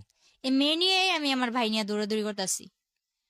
তো পরে মনে করেন আমার খালায় তেমন একটা পাত্তা দিল না। এক পর্যায়ে যাই হোক কষ্ট সিদ্ধে আমার ভাইয়ের অপারেশনটা হইলো। অপারেশনটা হওয়ার পর ভাইটা নিয়ে কিছুদিন পর আমার হাজবেন্ডের সাথে আমার যোগাযোগ হইলো। যোগাযোগ হওয়ার পর এর মাঝখানে আবার কি করছে, রাকিব নামে একটা ছেলে, আমাদের গ্রামের পাশের গ্রামের, ওই ছেলে বলতেছে, তোর মেয়েও আছে জানি, সবই জানি, কিন্তু তোরে তো আমি ছোট থেকে চোখে চোখে রাখছি, কিন্তু তোর এখন বিয়ে হয়ে গেছে, তোর বিয়ে হোক বাচ্চা হোক যাই হোক আমি তোর নিয়ে যাবো, আমি তোর বিয়ে করুম, সবাইরে জানাই বিয়ে করুম, এসব বলতো। আর ওর বোন আমার বান্ধবী ছিল নাকি, ও বলছে যে আমার বোন তোর বান্ধবী ছিল, তুই নাকি ছোট থেকেই বলতি যে আমার স্মৃতি পাটি, আমার বিয়ের সময় স্মৃতি পাটি, তারপর এলো না কেন লোকে সব দিয়ে বিয়ে, ওই এগরা বেগরা ও বলতেছে। পরে মনে করেন ওই ছেলে পাগলের মতো ছিল, ওই ছেলের মা ও হাতে পায়ে ধরা কান্নাকাটি, এসব না মাথায় না নিয়া যখন ফারুক আবার আমার সাথে যোগাযোগ করা শুরু করলো, তখন আমি আবার ফারুকের বললাম, আচ্ছা ঠিক আছে তুমি আইসা আমার নিয়ে যাও। হুম। তো আমার ভাইয়ের অপারেশন হয়েছে, কিছুদিন হইলো। আমার বাড়ির মানুষও মনে করেন আমি কোনোখানে গেলে এরকম বাজে বাজে কথা বলে। তো চাইরদিক দিয়ে মনে করেন আমি একটা অশান্তির মধ্যে ছিলাম। তো আমি বললাম যে বাপের বাড়ির ইয়ের থেকে ওই শ্বশুর বাড়ির জ্বালাই বালা। এটা কইয়া মনে করেন এর মধ্যে আমার বাপেও আইছে, আমার বাপেও আইয়া মনে করেন আমার লগে বাজে বাজে ব্যবহার করে। তো মারে কইলাম, তুমি ফোন দিয়া আব্বুরে আনছো কে, আব্বু তো এরকম বাজে বাজে ব্যবহার করে। তো মায়ে বলতেছে কষ্ট করে চল, আর একটা বছর পর তো আমি আইয়েই পড়ব। পরে আমি ফারুকরে খবর দিলাম, ফারুক এসে আমার নিয়ে গেল। নিয়ে যাওয়ার পর আমার অপারেশনের ভাই 2 মাসও হয় নাই, নিয়ে গেলাম ওখানে যাই, আমার ভাইয়ের ওষুধও বন্ধ। ওই যে আমার স্কুলে ভর্তি করেছিল ওটা, তখন আবার আমি বললাম যে আমি শুরু করি, মোটামুটি শুরু করতেছি। তখন আমার ভাই ছোট, আমার ভাই তো অপারেশনের মানুষ, একটু একটু কিছু খাইতেই চায়। তখন আমি আলাদা করে চলে গেলাম, আমার সংসারে আমি চলে গেলাম। তখন অনেক একটা ভালো দিক ছিল আমার। মনে করেন 3টা মাস আমি যেমন জান্নাতের মধ্যে ছিলাম, এরকম আমার মনে হয়েছে। আমার স্বামী, সংসার, ভাই, আমার মেনিয়া, অনেক ভালো একটা দিক ছিল। ফারুক। পরে 3 মাস পর কি হইলো, ওর মা ওরে কি বুদ্ধি দিছে জানি না, 3 মাস পর ও হঠাৎ একদিন রাত্রে আমার ভাই বলতেছে, জাফু তোমার ঘরে কারেন্ট গেছে, গরম লাগতেছে, আমি তোমার শ্বশুর ঘরে যাই শুই। তো গেল আমার ভাইয়ের, আবার আমি ওখানে নিয়ে মাদ্রাসায় ভর্তি করে দিছি। হুম। তো ওর পড়ালেখা নিয়ে ওই ব্যস্ত। তারপর আমি আর কি বই নিয়ে বসছি। হুম। বই নিয়ে বসছি, আমার শ্বশুর আসছে এর মধ্যে, বলতেছে কি রে পড়স, বলতেছে হ্যাঁ পড়ি। পরে বলতেছে আচ্ছা ঠিক আছে পড়, আমি কি বসে থাকবো, আমি কই না। কয় ফারুক কে আইছে, আমি কই না আসে নাই। পরে আমার শ্বশুর আরে ফোন দিয়ে বলে তুই কই, বলে আমার আসতে দেরি হইব, তোমরা যাই ঘুমাই পড়ো। তো আমি না খাইয়া বসে আছি, ও আসবো আমি খামু, আমার মেরে ঘুম পাড়াইছি। রাত্রে 12টা বাজে ও একটা মেরে নিয়ে এসে দাঁড়ায়। পরে আমি এত কিছু মাথায় নেই নেই, আসতেই তো পারে, তো এটা যে কে আমার ধারণা ছিল না। আনলাম করে আমি চিল্লাচিল্লি করতেছি, এত দেরি করে আইসো। তারপর হঠাৎ করে খেয়াল করলাম যে উনি কে। বলে যে এটা তোমার আপা হয়, ওটা আমার আপা হয়। পরে যখন বললাম, তারপর বললাম যে আপা হয় তো ভিতরে আসেন। আসলো। তো ওরে আমি বললাম যে হাত মুখ দিয়া খাওয়ার জন্য আসো। তো ও হাত মুখ দিয়ে গেল। মেয়েটা মাঝের দরজায় খাড়ায় আছে, নড়েও না চড়েও না, হুম। এক টিপে দাঁড়ায় আছে। তো আমি বলতেছি যে আপারে ডাক দাও, তুমি খাইবা, উনি কি চেয়া থাকবো নি। হুম। তারপর ওই মেয়েটা বললো না আমি খাইছি। ফারুক কি করলো, আমার সামনে ভাতগুলা নিয়া সবসময় ওই 3 মাস ও খাইয়া তারপর আমার খাওয়াই দিত। হুম। ওই দিন কি করলো, ও ভাত নিয়ে নাড়তেছে। তো আমি বলতেছি তুমি খাইবা কোন সময়, আমি বা খামু কোন সময়, হুম। এতক্ষণ ধরে বসে আছে, আমার খিদা লাগছে, তাড়াতাড়ি করো। ও বললো কি আমি খাই আসছি। ও বাইরে থেকে ওই মেয়েটার সঙ্গে একসাথে খাইছে। হুম। তো আমি বললাম আমি এতক্ষণ ধরে না খাই আছি, আর তুমি বাইরে থেকে খাইছো? কয় হ্যাঁ। পরে আচ্ছা ঠিক আছে, না খাইলে নাই, এত কিছু মনে নেই নাই। হুম। পরে ও আমার ডাকতেছে যে আসো বিছনাটা করে দিয়া যাও। তো আমি বলতেছি এ আপা শুইব কই। পরে কইতাছে যে তুমি ওই রুমে বিছনা করো, ওই রুমে বিছনা কইরা বাবুরে ওই রুমে নাও। তো যে ওয়াল ক্লকটা ছিল ওইটা আমার বাবুরে ও কোলে নিয়ে ওয়াল ক্লকটা টান্দা নিয়া বলতেছে ওই রুমে। আচ্ছা ওই রুমে বিছনা করলাম। তো আমি ভাবছি ওই রুমে ও আমার সাথে শুইব, আফুটা একা এদিকে শুইব। পরে ও কি করলো, ও খাটের মধ্যে বসে আছে। আফুরে বললো যে তুমি শুয়ে পড়ো। তো আপু ওর ওর পাশ দিয়া যাইয়া খাটের মধ্যে শুয়ে পড়লো। ও বসে আছে, ও নড়ে না। পরে আমি বললাম কি ব্যাপার, তুমি আসো না। ও আসে না। তখন আমার মনে কিছু একটা বাড়ি খেলো। আমি সারা রাত মাঝ দরজায় বসে আছি, কিন্তু আমার কোনো কথা নাই, শুধু চোখ দিয়া পানি পড়তেছে যে আসলে কি হইতাছে। পরে সকালবেলা আমার শাশুড়ির খবর দিলাম। খবর দেওয়ার পর আমার শাশুড়িও কিছু করলো না। 3 দিন মেয়েটা আমাদের বাড়িতেই থাকলো, কিন্তু আমার ভাইরে এক বিন্দু বুঝতে দেয় নাই যে ফারুক ওরে আনছে কি ভালো মন্দ। আমার ভাইরে এতটুকু বুঝতে দেয় না, যার জন্য আজও পর্যন্ত আমার ভাই বলতে পারে না এসব কিছুই হয়নি। পরের দিন যখন ওর মার সাথে আমি বললাম যে এরকম এরকম করে আনতেই পারে, ভালো কথা, বিয়ে করছে ভালো কথা। আমি কিন্তু বিয়ের কথাটা তুলি নাই। আমি যখন বলছি এই মেয়েটাকে ও আনছে খালাতো বোন বইলা, তো খালাতো বোন ভালো কথা, তো এক বিছানায় থাকে কি কইরা। কয় তুই ছোট মানুষ, এসব বুঝবি না। তো হ্যাঁ আমি মানলাম আমি ছোট মানুষ, আমার বয়স 14, কিন্তু আমার তো এতটুক বুঝার ক্ষমতা আছে এক বিছানায় কি করে শোয়। তো পরে আমার বললো কি যে হ্যাঁ বিয়ে করছে আনছে, তো তোর কি। এটা আপনাকে কি বলেছে আপনার শাশুড়ি? শাশুড়ি বলতেছে। হুম। তো আমার শাশুড়ির ঘরে নিয়ে যায়, আমার শাশুড়ির ঘরেই থাকে, ফারুক আমার সাথে থাকে। আমার ভাইটা মাদ্রাসায় আসে যায়, আমার ভাই কিচ্ছু জানে না। হুম। পরে মনে করেন 3 দিন পর ওই মেয়েটা ওই মেয়ের বাসায় চলে যায়, আমার ঘরে আবার অশান্তি শুরু হয়। ফারুকের মেজু বোন যেটা, ওটার হাজবেন্ড আবার ঘর জামাই থাকে, হুম। ওটাকে আইনা আমার ঘরে তুললো। আমার সংসার তো চলেই, এর মাঝে ওই সংসারও এ ঘরেই থাকবে। ওদের ঘরে 2টা বাচ্চা আছে, আর ওরা আর কাদের ঘরে দুটো বাচ্চা? ওই আমার ননাসের ঘরে হুম। ওরা এখানে থাকবে। তো এক পর্যায়ে আর কি আমি বিষয়টা মাইনা নিতে পারি না। আমি অনেক চিল্লাচিল্লি করার পরে ওরে বলি যে আমি এগুলা পারবো না।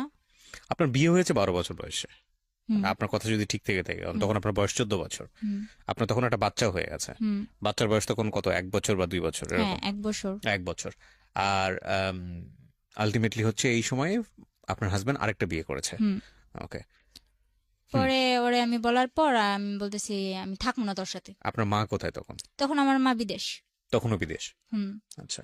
তখন আমার যখন অনেক মারধর করে আর কি, পরে এক পর্যায়ে আমার অনেক মারে আর কি। ও বলতেছে তোর পাগল বানাই দিম, তোর পাগল বানায় ছেড়ে দিম।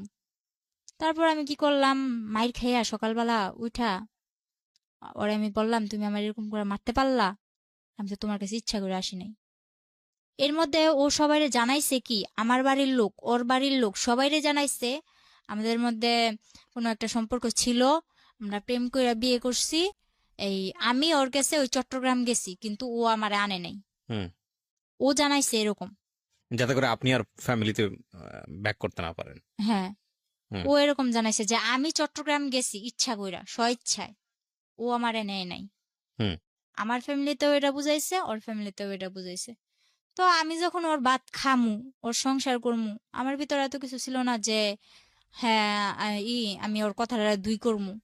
আচ্ছা ঠিক আছে, ও যা বলছে এটাই এটাই সত্যি, আমার সত্যি মিথ্যার প্রয়োজন নেই। এটা ভাইবা আমি ওরে আর কিছু বলি নাই। আমার বাড়ির যাই হোক, লোকেরা তারপরে কি হলো, আপনার কি করলেন আপনি? হ্যাঁ, পরে মনে করলেন আমার বাড়ির লোকেরা সত্যি কিছু বলি নাই। হুম। ও আমার অনেক মারার পর আমি যাই কেস করি একটা। কেস করলেন? হুম। হুম। আমি জানি না ওইদিকে রাস্তাঘাটও চিনি না, হুম। মাইর খাইয়া সকালবেলা আমার ভাইটার আর আমার মেয়েটারে না খাওয়া অবস্থায়, এর মধ্যে এই মারামারির মধ্যে ও আমার 1 মাস না খাওয়ায় রাখছে। হ্যাঁ, তো আপনি 1 মাস তো আর না খেয়ে থাকতে পারেন না, মানে খাওয়া দাওয়ার কোনো রুটিন ছিল না আসলে? রুটিন বলতে কি, ও আমার টোটালি কোনো কিছু খাইতেই দেয় নাই।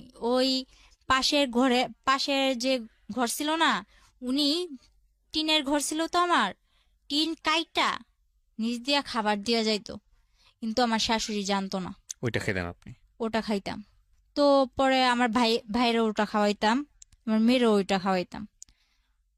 পরে যখন ওনারা জানতে পারলো যে উনি আমার এরকম করে খাবার দেয়, ওনার উপরে কিন্তু অনেক চাপ সৃষ্টি হয়েছে। কে ছিল উনি? উনি কেউই ছিল না, ওদিকেরও কেউ ছিল না, কিন্তু ওখানে যায় জায়গা কিনছে, জায়গা কিনা বাড়িঘর মানে করছে আপনাদের আর কি। প্রতিবেশী আর কি? হ্যাঁ। তো আপনি যেটা বলছিলেন যে আপনি পুলিশের কাছে গেলেন, মামলা করলেন, কিভাবে করলেন? মনে করেন ও আমার 500 টাকা দিছিল যে ডাক্তার কাছে যাবি, হুম। ওই টাকাটা নিয়ে রাত্রে মাইরা আবার রাত্রে 500 টাকা দিছে যে ডাক্তার কাছে যাবি। আমার যে তুই আমার প্রত্যেকবার মারস, এবার আমি তো কোনো কিছু করি না, এবার আমি কিছু করবো। প্রতিবার যখন আমারে মারে, আশেপাশের লোকজন আমারে বলে যে তুই ওর ভাত খাইস না, ওর সংসার থেকে চলে যা। ওর আরেকটা বউ তখন আপনাদের ঘরেই? না না, তখন ওই 3 দিন থাকার পর ওই বউর বাসায় চলে গেছে। আচ্ছা। পরে কি করছে ও ও, পেশায় কি করতো? ফারুক পেশায় কি করতো? তখন আমি গাড়ি কিনা দিছিলাম, কিসের গাড়ি? ওই মিনি ট্রাক গুলো আছে না, ওগুলো পিকআপ। চালাতো? হ্যাঁ। হুম। মানে এটা আপনার মার টাকা দিয়ে? মার টাকা দিয়ে না, কিস্তি তুলছি, কিন্তু মার থেকে নিতে হইতো কিস্তিগুলো আর কি, মার থেকে ধরতে গেলে আদায় করা হুম, হইতো। ঠিক আছে, বলেন তারপর। কি রাস্তায় যা দাঁড়াইছি, এমন অবস্থায় আমি পুলিশের কাছে যাইতে, যে কোন জায়গায় যাইতে হইব এটাও জানতাম না। হুম। তো এক পর্যায়ে একটা লোক আমার দেখা বললো যে কই যাইবা, বললাম এরকম এরকম আমার মারছে, আমি কেস করবো। তো ওই লোকটা বিনা স্বার্থে বিনা ভাড়ায় আমার নিয়ে যায় থানায়। হুম। তারপর যে কেস লিখলো, উনি 200 টাকা রাখছিল। এরপর স্যারের কাছে নিয়ে যায়, হুম। এসআই এর কাছে নিয়ে যায়। এসআই মনে করেন বলে আচ্ছা ঠিক আছে, দেখবো, টাকা দেন। তো 500 টাকা আমার কাছে ছিল। তারপর কইছে আমার কাছে 1 টাকাও নেই, আমি এরকম এরকম রাস্তার মধ্যে আসছি, এক ব্যক্তি আমার নিয়ে এসছে, আমি এতটুকুই, হুম। এর বেশি আমার কাছে আর কিচ্ছু নাই। এটা শোনার পর ওই যে কেসটা লেখছে, উনি চোখের পানিগুলো ছাইড়া দিল। এরপর মনে করেন আমি বললাম আপনি আমার কেস যদি নেন, যদি মায়া লাগে, যদি আপনার ঘরে মেয়ে থাইকা থাকে তো নেন, আর যদি না নেন তাহলে কিছু করার নেই, আমি চলে যাই। হুম।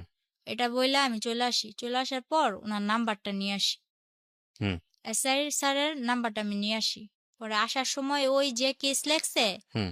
উনি এবার আমার 1 কাপ চা খাওয়াইলো, আর 100 টাকা দিয়া বললো গাড়ি ভাড়া দিয়া চলে যাইব। হুম। তো গাড়ি ভাড়া দিয়া আসার সময় ফারুক আবার আমার দেখছে যে আমি থানার দিক থেকে আসতেছি, হুম। ও গাড়ি চালাইতেছে। পরে মনে করেন ও থানার থেকে ওদিকে গেছে, থানার ওদিকে গেছে, ও কিছু জানতে পারে নাই হুম। যে আমি গেছি কি ভালো মন্দ। বাসায় এসে আমার জিজ্ঞেস করছে কই গেছিলি, কাজিরহাট। আমি কই কাজিরহাট আমি ডাক্তার কাছে গেছিলাম। কই কাজিরহাট তো কোনো ডাক্তারের দোকান নাই। তো আমি বলতেছি একজন বলছিল আছে, তো গেছিলাম পাইনি, হুম। আগে একটা বানাই টানাই বলে দিছি। হুম। পরে আমার তো আর মার সাথে ফোন করতে দেয় না।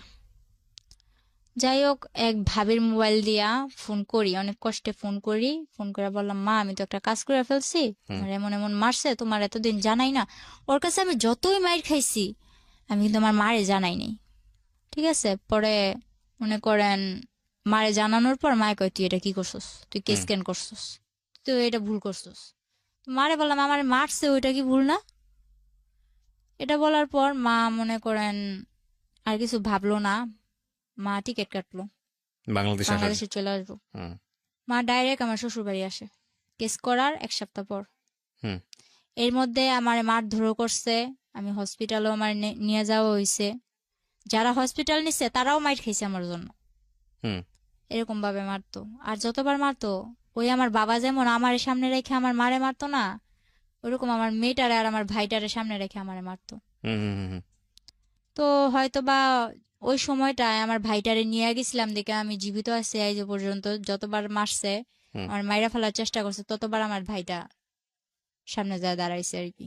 হুম পরে ওরে কি করব, ওর আর কিছু করার নাই। মায়ে গেল, মায়ে যাওয়ার পর মায়ে অনেক টাকা পয়সা ভাঙলো কেসের মধ্যে। আমরা যদি 5,000 খাওয়াই, ওরা 10,000 খাওয়ায়। ওরা যদি 10,000 খাওয়ায়, আমরা 20,000 খাওয়াই। এরকম করতে করতে এক পর্যায়ে কেসটা কিভাবে ওরা নামাই নিয়ে এসে বসছে হুম টাকা দিয়ে। তো কি করছে, মা বলতেছে 3 দিন পর মা বলতেছে কয় আমি বাসায় চলে যাই, আমারও তো ঘর দুয়ার যায় ঝাড়তে লাগবো। এতদিন পর 3-4 বছর 2 বছর ধরে ঘরটা এরকম ভাবে পড়ে আছে, তুই আয়। হুম। তো আমি বলি মা আমি তো আসার পর মাত্র 7-8 মাস ধরে না, এদিকে আসা হয়েছে, কেসটা কি হলো? তারপরে কেসটা কি হলো নাকি কেসটা হলো না? কেসটা আর হয় নাই। ওরা আচ্ছা। টাকা দিয়া সব মীমাংসা করে, একদম মাটি, হুম পুরা ঠান্ডা, কোনো কথা নাই। হুম পরে মা চলে আসার পর মা এক জায়গা দিয়ে আমার ভাইটা তখন বন্যায়, আমার ঘর ঠিক আছে, হুম আমার মারধর করার, মনে করেন 1 মাস আগে নাজিরহাট হুম বন্যা হয়েছিল, হয়তো শুনছিলেন, চট্টগ্রাম তলায় গেছিল পুরা। হুম আমার ঘরে প্রায় আমার বুক সমান পানি। আমার ঘরের পিড়া টিরা সবকিছু নিয়ে গেছে, শুধু আমার ঘরটা পাকা ছিল দেখে আমার ঘরটা টিকে আছিল এক পর্যায়ে স্রোতের মুখে। হুম তো এই মনে করেন আমার শুধু ভিটাটার জন্য আমার ঘরটা ছিল। পরে আমার ভাই আর আমার মা বিদেশ থেকে আসার পর আমার এই যে মারছে, ওদিকে না চাইয়া আমি বলছি যে মা আমি ওর ভাতই খামু। মানুষ হুম। কত কষ্ট করে ভাত খায় না, গাজারুর ভাত খায়, জুয়ারুর ভাত খায়, আমি ওর ভাত খামু। পরে তারপরেও মায়ের বলছেন আপনি ফারুকের ভাত খাবেন? হ্যাঁ, আমার একটা মেয়ে আছে, আমি খামু।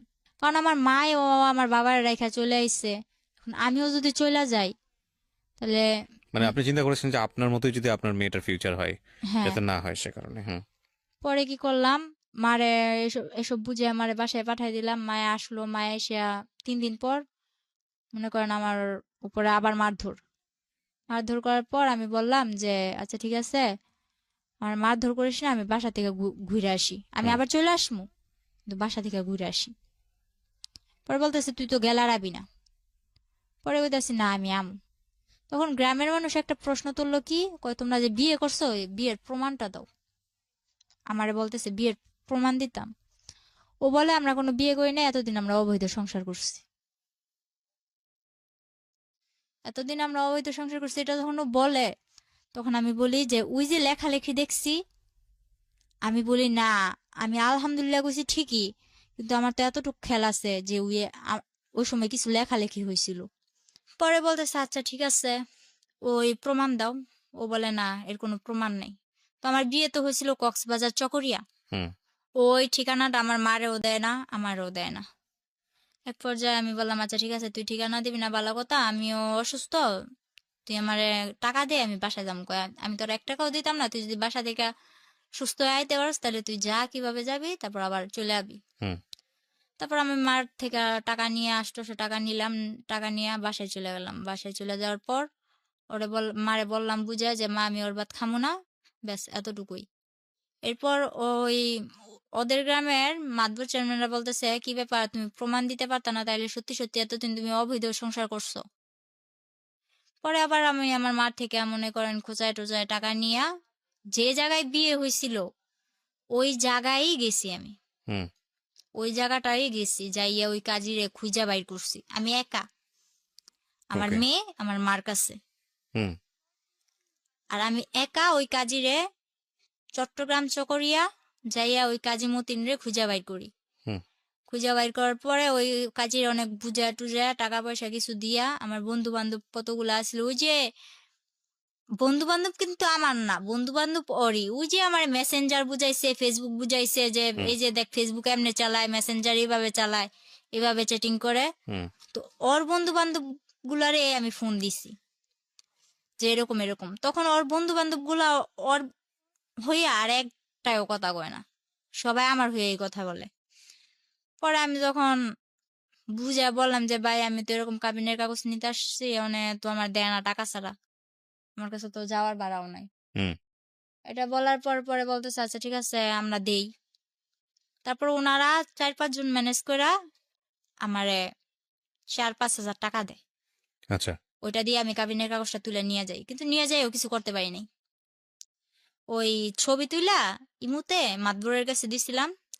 তারপর কি আমি ওর বাদ খামু না খামু না খামু না, এর মধ্যে আমার বাবা কি করলো, 12 বছর পর আমার মারে বললো কি, আমার মেয়ের সাথে এত বড় অন্যায় হয়েছে। যে বাবা নিয়ে বলতো যে ও আমার জন্মের না, হুম ওই বাবা বলতেছে আমার মেয়ের সাথে যখন এত কিছু হয়েছে, আমি এর শেষ দিকে স্যার। ওই আমার বাবা দোকান ভাঙচুরে এগুলা টেগুলা করে আমার মারে আর কি একটু একরকম পটাইলো। মারে পটানোর পর মা বলতেছে 12 বছর পর যখন ও মেয়ে স্বীকার করছে, মেয়ের জন্য এত কিছু করতেছে বা করব, তাইলে ওরে আমি আনতেই পারি। গ্রামের সবাই বলছে দেখ তুই ওরে আনিস না। আমার বাবারে ডাইরেক্ট 2 হাত দানা করছে যে ওরে কিন্তু তোর সংসারে আবার আনিস না। তো আমার মা আনছে। আনার পর আমরাও ভাবছি বাবা পাইছি দুনিয়া পাইছি। হুম তো বাবা পাইছি দুনিয়া পাইছি এটা ভাইবা বাবারে খুব হাসি মুখে অনেক 6-7 দিন সংসার কাইটা গেছে। হুম পরে আমি বললাম যে আমি কিছু একটা করবো, কিছু একটা করবো, নয়তো তো আমার মেয়েটার ভবিষ্যৎ অন্ধকার। হুম এটা বলার পর এই 1 সপ্তাহের মধ্যে আমার মারে পুরো, আমার মা এতদিন যে বিদেশ করছে যা ছিল আমার বাবা হাত করে নিছে।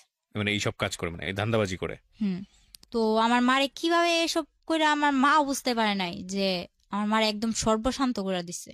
তারপর আমার মা কি করলো, এই 1 সপ্তাহের মধ্যে এরকম করার পর আমি বলতেছি, আমার বাবাও কি করলো, আমার মার সাথে আবার ঝগড়াঝাটি। তো যখন বললো তুই এরকম করলে কোনো লাভ নাই, এখন সবকিছু তো আমার বাবা বলতেছে মারে, মারে এই কথা বলার পর মা বললো আচ্ছা ঠিক আছে সবকিছু তোমার, তাইলে তুমি সংসার চালাও। কয় চালামু, আমি ভুসামাল রাখছি, এই ভুসামালের জন্য তুই টাকা দে। তো মা বলে আমি টাকা দিম কইতে, যা ছিল তোমার তো দিয়েই দিছি, বলে কিস্তি তুলা দে। শেষ পর্যায়ে মা একটা কিস্তি তুলা দেয়। কিস্তি তুলা দেওয়ার পর বাবা ওই কিস্তির টাকা মুকা নিয়ে বাবা চলে যায়। হুম তো ওই সময় আমাদের সংসারটা এরকম পর্যায়ে যায়, একবেলা খাই তো আরেক বেলা তাকায় থাকি। তখন আমি বললাম মা আমি কিছু একটা করুম। তো মা কি করলো, বয়স বাড়াইয়া আমার জন্ম তারিখ হলো 2002 সালের এপ্রিল মাসের 3 তারিখে। হুম তো আমার জন্মের 1995 সালে না কয় সালে আর কি, আমার 25 বছর করে একটা পাসপোর্ট করে, হুম জন্ম নিবন্ধনের কার্ড করে 11 দিনে আমার মা পাসপোর্টটা বের করে ওকে। টাকা দিয়া, ধার কইরা টাকা নিয়ে আমার পাসপোর্ট করছে, আর বাহিরে পাঠাই দিব। বাবা 1 মাস পর আবার আইসা বলতেছে আমি সংসারের হাল ধরমু, মাইয়াটা বিদেশ পাঠান লাগতো না, মাইয়ারে বিয়া দিব। আমার মেয়েটা আছে, বলতেছে নাতিন আমি পালমু, মাইয়া বিয়া দিব। হুম তখন মা এখনো জানে না, কিন্তু আমি খবর নিয়ে দেখছি এমন একটা ছেলের সাথে বিয়ে দিতে চায় যে মনে করেন, আমি মনে করি যদি গরিবের ভাতও খায় না, বাসতলায়ও থাকে না, তাও সুখ আছে, কিন্তু যারা নেশা করে তাদের ভিতরে সুখ নেই। হুম হুম এটা জানার পর আমি মনে করেন বাবার সাথে অনেক রাগারাগি অনেক কিছু, পরে আমি আবার ফারুকের সাথে যোগাযোগ করা শুরু করি লুকায় টুকায়। আমি চলে আসার পর বাবা 3 মাস আমার মোবাইলটা বন্ধ রাখে। বন্ধ রাখার পর ফলে ফারুক আমারে ফোন দিয়া পায় না, আমিও ফারুকের কাছে ফোন দিতে পারি না। তো ও ভাবে যে ওর ভাত খামো না, এজন্য যোগাযোগ করিন। হুম তো এটা ভাবার পর ও আমার আমার টেনশন মাথা থেকে সাইয়াই দেয়। ও ওই যে আগে যে একটা বিয়ে করছে, ওই বিয়ের পরও আমাদের নবীগঞ্জ, নারায়ণগঞ্জ নবীগঞ্জ এর মধ্যে এদিকে এসে একটা গার্মেন্টস এর মেয়ের বিয়ে করে। মানে সে বিয়ের উপরেই আছে আর কি মোটামুটি। হ্যাঁ। হুম পরে আমি জানতে পারি যে কোনো ভাবে, জানতে পারার পর ওরে বলি যে তুমি এরকম এরকম বিয়ে করছো। বিয়ে করছি ঠিক আছে, তুই যদি নারায়ণগঞ্জ আইসা আমার জন্য টাউনে আইসা কোন একটা কাজ কর্ম ঠিক করস, তাহলে আমি তোর কাছে আয়া পড়বো, একটা বাসা লবি, তুই আর আমি থাকবো। তো আমি বললাম যে বাবা আমি বিয়ে করবো না। তখন আমার বাবা আমারে অনেক মারধর করে। আপনি আবার চলে যান ফারুকের কাছে? চলে যায় না, ও তাহলে আমার কাছে আসে না। আপনি যান, যেতে রাজি ছিলেন? হ্যাঁ। হুম পরে বাবা আমার অনেক মারলো, মনে করেন আমারে তো বাবুর আব্বু মারছেই, ফারুক তো আমারে মারছেই, কিন্তু ফারুকের থেকে দ্বিগুণ আমার বাবা আমারে মারলো। হুম পরে মা আমার জন্য মা অনেক মাইর খাইলো। পরের দিন আমি বললাম যে আমি থাকবো না, আমি চলে যাবো। হুম তো কিছুতে আমার ঘর থেকে বের হইতে দেন আমার মা। পরে কি করলাম, বললাম আমি খালাগো বাসায় যাবো, আমি আমার কাছে ভালো লাগতেছে না, আমি খালাগো বাসায় যাবো। হুম এটা বইলা 40টা টাকা নিয়ে আমি ঘর থেকে বের হয়েছি, হুম গাড়ি ভাড়া নিয়ে আর কি। 40 টাকা নিয়ে ঘর থেকে বের হয়েছি। এরপর আমি পাসপোর্ট করতে যাইয়া একটা মেয়ের সাথে, ওই সেন্টারে থাকে না, ওই সেন্টারে একটা মেয়ের সাথে আমার পরিচয় হয়েছিল। ওই মেয়েটার আমি কল করলাম। হুম যে শাপলা আমি তো এরকম এরকম বাসা থেকে বের হয়ে চলে আসছি, এখন আমি তোমার কাছে যাবো। আমি আর খালাগো বাসায় গেলাম না, আমি ঢাকা টঙ্গী চলে আসি, হুম। আবদুল্লাপুর ওই মেয়েটার কাছে। মা তো ওদিক দিয়ে আমার মেয়ে কই গেছে, মা তো পুরা পাগল। বাবা পুরা আর কি ছড়াই দিছে যে অন্য ছেলের সাথে রিলেশন ছিল, অন্য ভেগে ছেলের সাথে, গেছে বা এরকম হ্যাঁ কিছু। এরকম। আর এর মধ্যে আমার যে মোবাইলটা ছিল ওখানে আর কি আমার দেওর, তারপর হইলো ওর গ্রামের আশেপাশে বা অন্য যারা গাড়ি চালাইতো দু একজনের নাম্বার ছিল না, হুম। ওইরকম নাম্বার গুলা নিয়ে সবাই আমার বাবা বিরক্ত করলো যে কার সাথে গেছে আমার মেয়ে, এগুলো আসলে লোক দেখানোর জন্য। পরে আমার বাবা এরকম করার পরে আমি চলে আসলাম। তারপর ওই ফেসবুকে ওরই বন্ধু এক আনোয়ার, ও ওমান থাকে, ও কি করলো হঠাৎ করে আমার ফোনে ফোন দিল। তখন আমি ওই শাপলার কাছে, যে মেয়েটার সাথে আমার পরিচয় হয়েছিল, ওই মেয়েটার কাছে, শাপলার কাছে। পরে কি করলাম, ওই শাপলার কাছে যাওয়ার পর আমি ঘুম, হুম। ওই আনোয়ার কল দিছে আমারে। কল দেওয়ার পর আমি রিসিভ করি না, ও রিসিভ করে বললো যে মিম কই। বলে মিম তো ঘুমাইতেছে, ও তো অনেক অসুস্থ, ও তো ওর বাড়ি ছেড়ে চলে আসছে, ওর বাবার অনেক মারধর করছে, ও তো এখন চলে আসছে। হুম। কয় ও কি কিছু খাইছে? ওই আনোয়ার আবার আমার প্রতি একটু দুর্বল ছিল, এটা আমি জানতাম না, হুম। তখন জানলাম। ও কি কিছু খাইছে? পরে শাপলা বললো না খাই নাই, আমার কাছে টাকা নাই, খাওয়াইতে পারেনি। ওই ছেলে আবার কি করছে, আমারে কিছু না বইলা, আমার সাথে কিন্তু ওর সাথে তখন ওরকম কোনো সম্পর্ক নাই, বন্ধু যে, বন্ধু হিসেবেও কোনো সম্পর্ক নেই। ও কি করলো, বললো যে তুমি এক্ষণ বিকাশের দোকান যাও। ওই মেয়েটার সাথে সাথে বিকাশের দোকানে যাওয়ার পর 10,000 টাকা দেয় ওরে আমারে খাওয়ানোর জন্য, কিন্তু আমি জানি না। পরে ওই মেয়েটা আমার নিয়ে আমার বলে না, আমার ফোনে আর ফোন দেয় না, ওই শাপলার নাম্বার নিয়ে শাপলার সাথে যোগাযোগ করে আমি কেমন আছি, ভালো আছি কিনা শাপলারে জিজ্ঞেস করে, হুম। তো আমারে জিজ্ঞেস করে না। পরে শাপলা আমার খাওয়াইতেছে দাওয়াইতেছে খুব ভালো। এর মধ্যে আরেকটা ছেলে, ওর নামটা আমি ভাঙতে চাইতেছি না, ওই ছেলেটাই মেসেঞ্জারে আমারে বলে, ওই ছেলেটার সাথে আমার অনেক দিন ধরে যোগাযোগ, আমার মেয়ে আছে, আমার কিভাবে সংসার ফেলায় আমি আসছি, আমার বাবা আমারে মারধর করে, টোটালি সব জানে। ফেসবুকে। হ্যাঁ, ওই মেসেঞ্জারে কতগুলো গ্রুপ থাকে না, হুম। ওই গ্রুপ থেকে সব জানে। সব জানার পর তারপর ও বলল কি, ওরে কিন্তু আমি প্রথম আঙ্কেল ডাকছিলাম, ওই ছেলেটারে প্রথমে আমি আঙ্কেল ডাকছিলাম। পরে ওই ছেলেটা বলে যে, আমি বলতেছি যে এক পর্যায়ে যখন আমি ওই টঙ্গী আবদুল্লাপুরে চলে আসি, এরপর আস্তে আস্তে আমি ওই মেসেঞ্জারে কথা বলা শুরু করি ফারুকের সাথেও, আর ওর বন্ধু বান্ধবের সাথেও, আর আমার কিছু বন্ধু বান্ধব আছে ওদের সাথেও। এরকম করতে করতে অনেক বন্ধু বান্ধব হয়ে গেল। তো ওই ছেলেটা বলতেছে যে তখন আমার ফেসবুকে সবাই বাবলি নামে চিনতো, তো যেখানে মারিয়া নামটা শোনে ওইখানে আমার হাজবেন্ড ফারুক আমার ভাইরাল করে, ওই অন্য মাইসের বডিতে আমার ফেস টেস লাগায়া ভাইরাল টাইরাল করে, অপমান করে। হুম। তো আমার এক ফ্রেন্ড আমারে মিম মিম আক্তার নামে একটা আইডি খুলে দিল। হুম। তো মিম আক্তার নামে আইডি খুলে দেওয়ার পর তখন থেকে আমার মিম মিম বলে। তো যখন ওই ছেলের সাথে আমার পরিচয় হইলো, ওই ছেলের সাথে পরিচয় হওয়ার পরে আমি বলতেছি যে এরকম এরকম, আমার একদিন জিজ্ঞেস করতেছে যে তোমার সমস্যা কি, তুমি কারোর সাথে বেশি মিশো না কেন, আর তোমার দেখলে সবাই এত অপমান করে কেন। এটা যখন বলছে তখন আমি সবকিছু ওর কাছে ভেঙে বললাম। তখন ও আমারে বলল, কয় আমারও একটা বোন আছে, ও ইন্ডিয়া চলে গেছে, ওর নামও, আমার নাম যেটা ওর নামও এটা। তো এক পর্যায়ে বললো যে তুমি যদি আমাদের এখানে আসো তাহলে আমি কাজ ঠিক করে দিতে পারি তোমারে। তো আমি এতটুকু বিশ্বাস নিয়ে গেছিলাম। আর যাওয়ার আগে ও আমার এতটুকু ভরসা দিছিল যে ওর কাছে যাওয়ার পর আমার কোনো ক্ষতি হইব না, হুম। আমার গায়ে একটা আঁচড়ও লাগবো না। যাওয়ার পর যেটা হইলো, কিছুদিন ভালোই ছিলাম, একটা বাসায় উঠলাম। তো ওই আনোয়ার এদিক দিয়ে আমার জন্য পাগল, শাপলারেও পাগল করে দিতেছে, ওইটাও আমি জানি না। হুম। আনোয়ারের মা আমারে ফোন দেয়, আনোয়ারের ভাবি আমারে ফোন দেয়, ফোন দিয়ে আর কি যা ইচ্ছা তাই।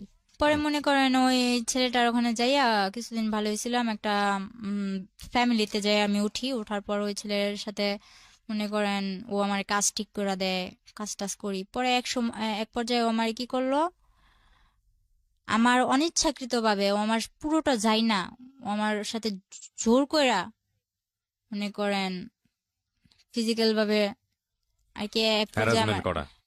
হ্যাঁ। পরে এরকম করতে লাগলো, এরকম করতে করতে তিনবার আমার সাথে এরকম বাজে এরকম হয়েছে। হওয়ার আপনার পর বাচ্চাটা কোথায় তখন? তখন আমার মার কাছে। তো আপনি ছেলেটার কাছে কেন গেলেন? ওই ছেলেটার কাছে তো আমি যাই নাই, ওই যে আমি টঙ্গী চলে আসি, আমার বাচ্চা টাচ্চা বাবা মা সব ফালাই রেখা। হুম। টঙ্গী থেকে ও আমারে বললো যে তুমি এদিকে আসলে নারায়ণগঞ্জ আসলে। এটা যাওয়া ছেলেটার কাছে, বুঝতে হবে কোনটা ছেলের কাছে যাওয়া কোনটা ছেলেটার কাছে যাওয়া না, এটা বুঝতে হবে। না দেখেন, আপনি আপনি এখন বর্তমানে কি করছেন এটা এটা একটু বলেন তো আমাকে। আমি বর্তমানে কিছু করতেছি না, বর্তমানে আপনার আমি হাজবেন্ডের সাথে আপনার কোনো সম্পর্ক নাই, ফারুকের সঙ্গে কোনো সম্পর্ক নাই? না। আচ্ছা। আর এখন আপনার কিভাবে চলে? আপনার বাচ্চাটা কোথায় থাকে? আমার বাচ্চাটা আমার মার কাছে থাকে, হুম। আমিও আমার মার কাছে আছি। আর আমি চলে যাওয়ার পর আমার বাবা বাসা থেকে তাড়ানোর পর এর এক সপ্তাহ পর আমার বাবা নিজেও চলে যায়। সেটা নাইবা জানলাম। আজকে এই ঘটনাটা পুরোটা শোনার সময় আমি যথেষ্ট ধৈর্য হারিয়েছি বিকজ অফ গল্প বলার স্টাইলে, কিন্তু আমার কাছে মনে হয়েছে বলার সুযোগ দেওয়া উচিত। যারা ধৈর্য ধরে শেষ পর্যন্ত শুনেছেন তাদের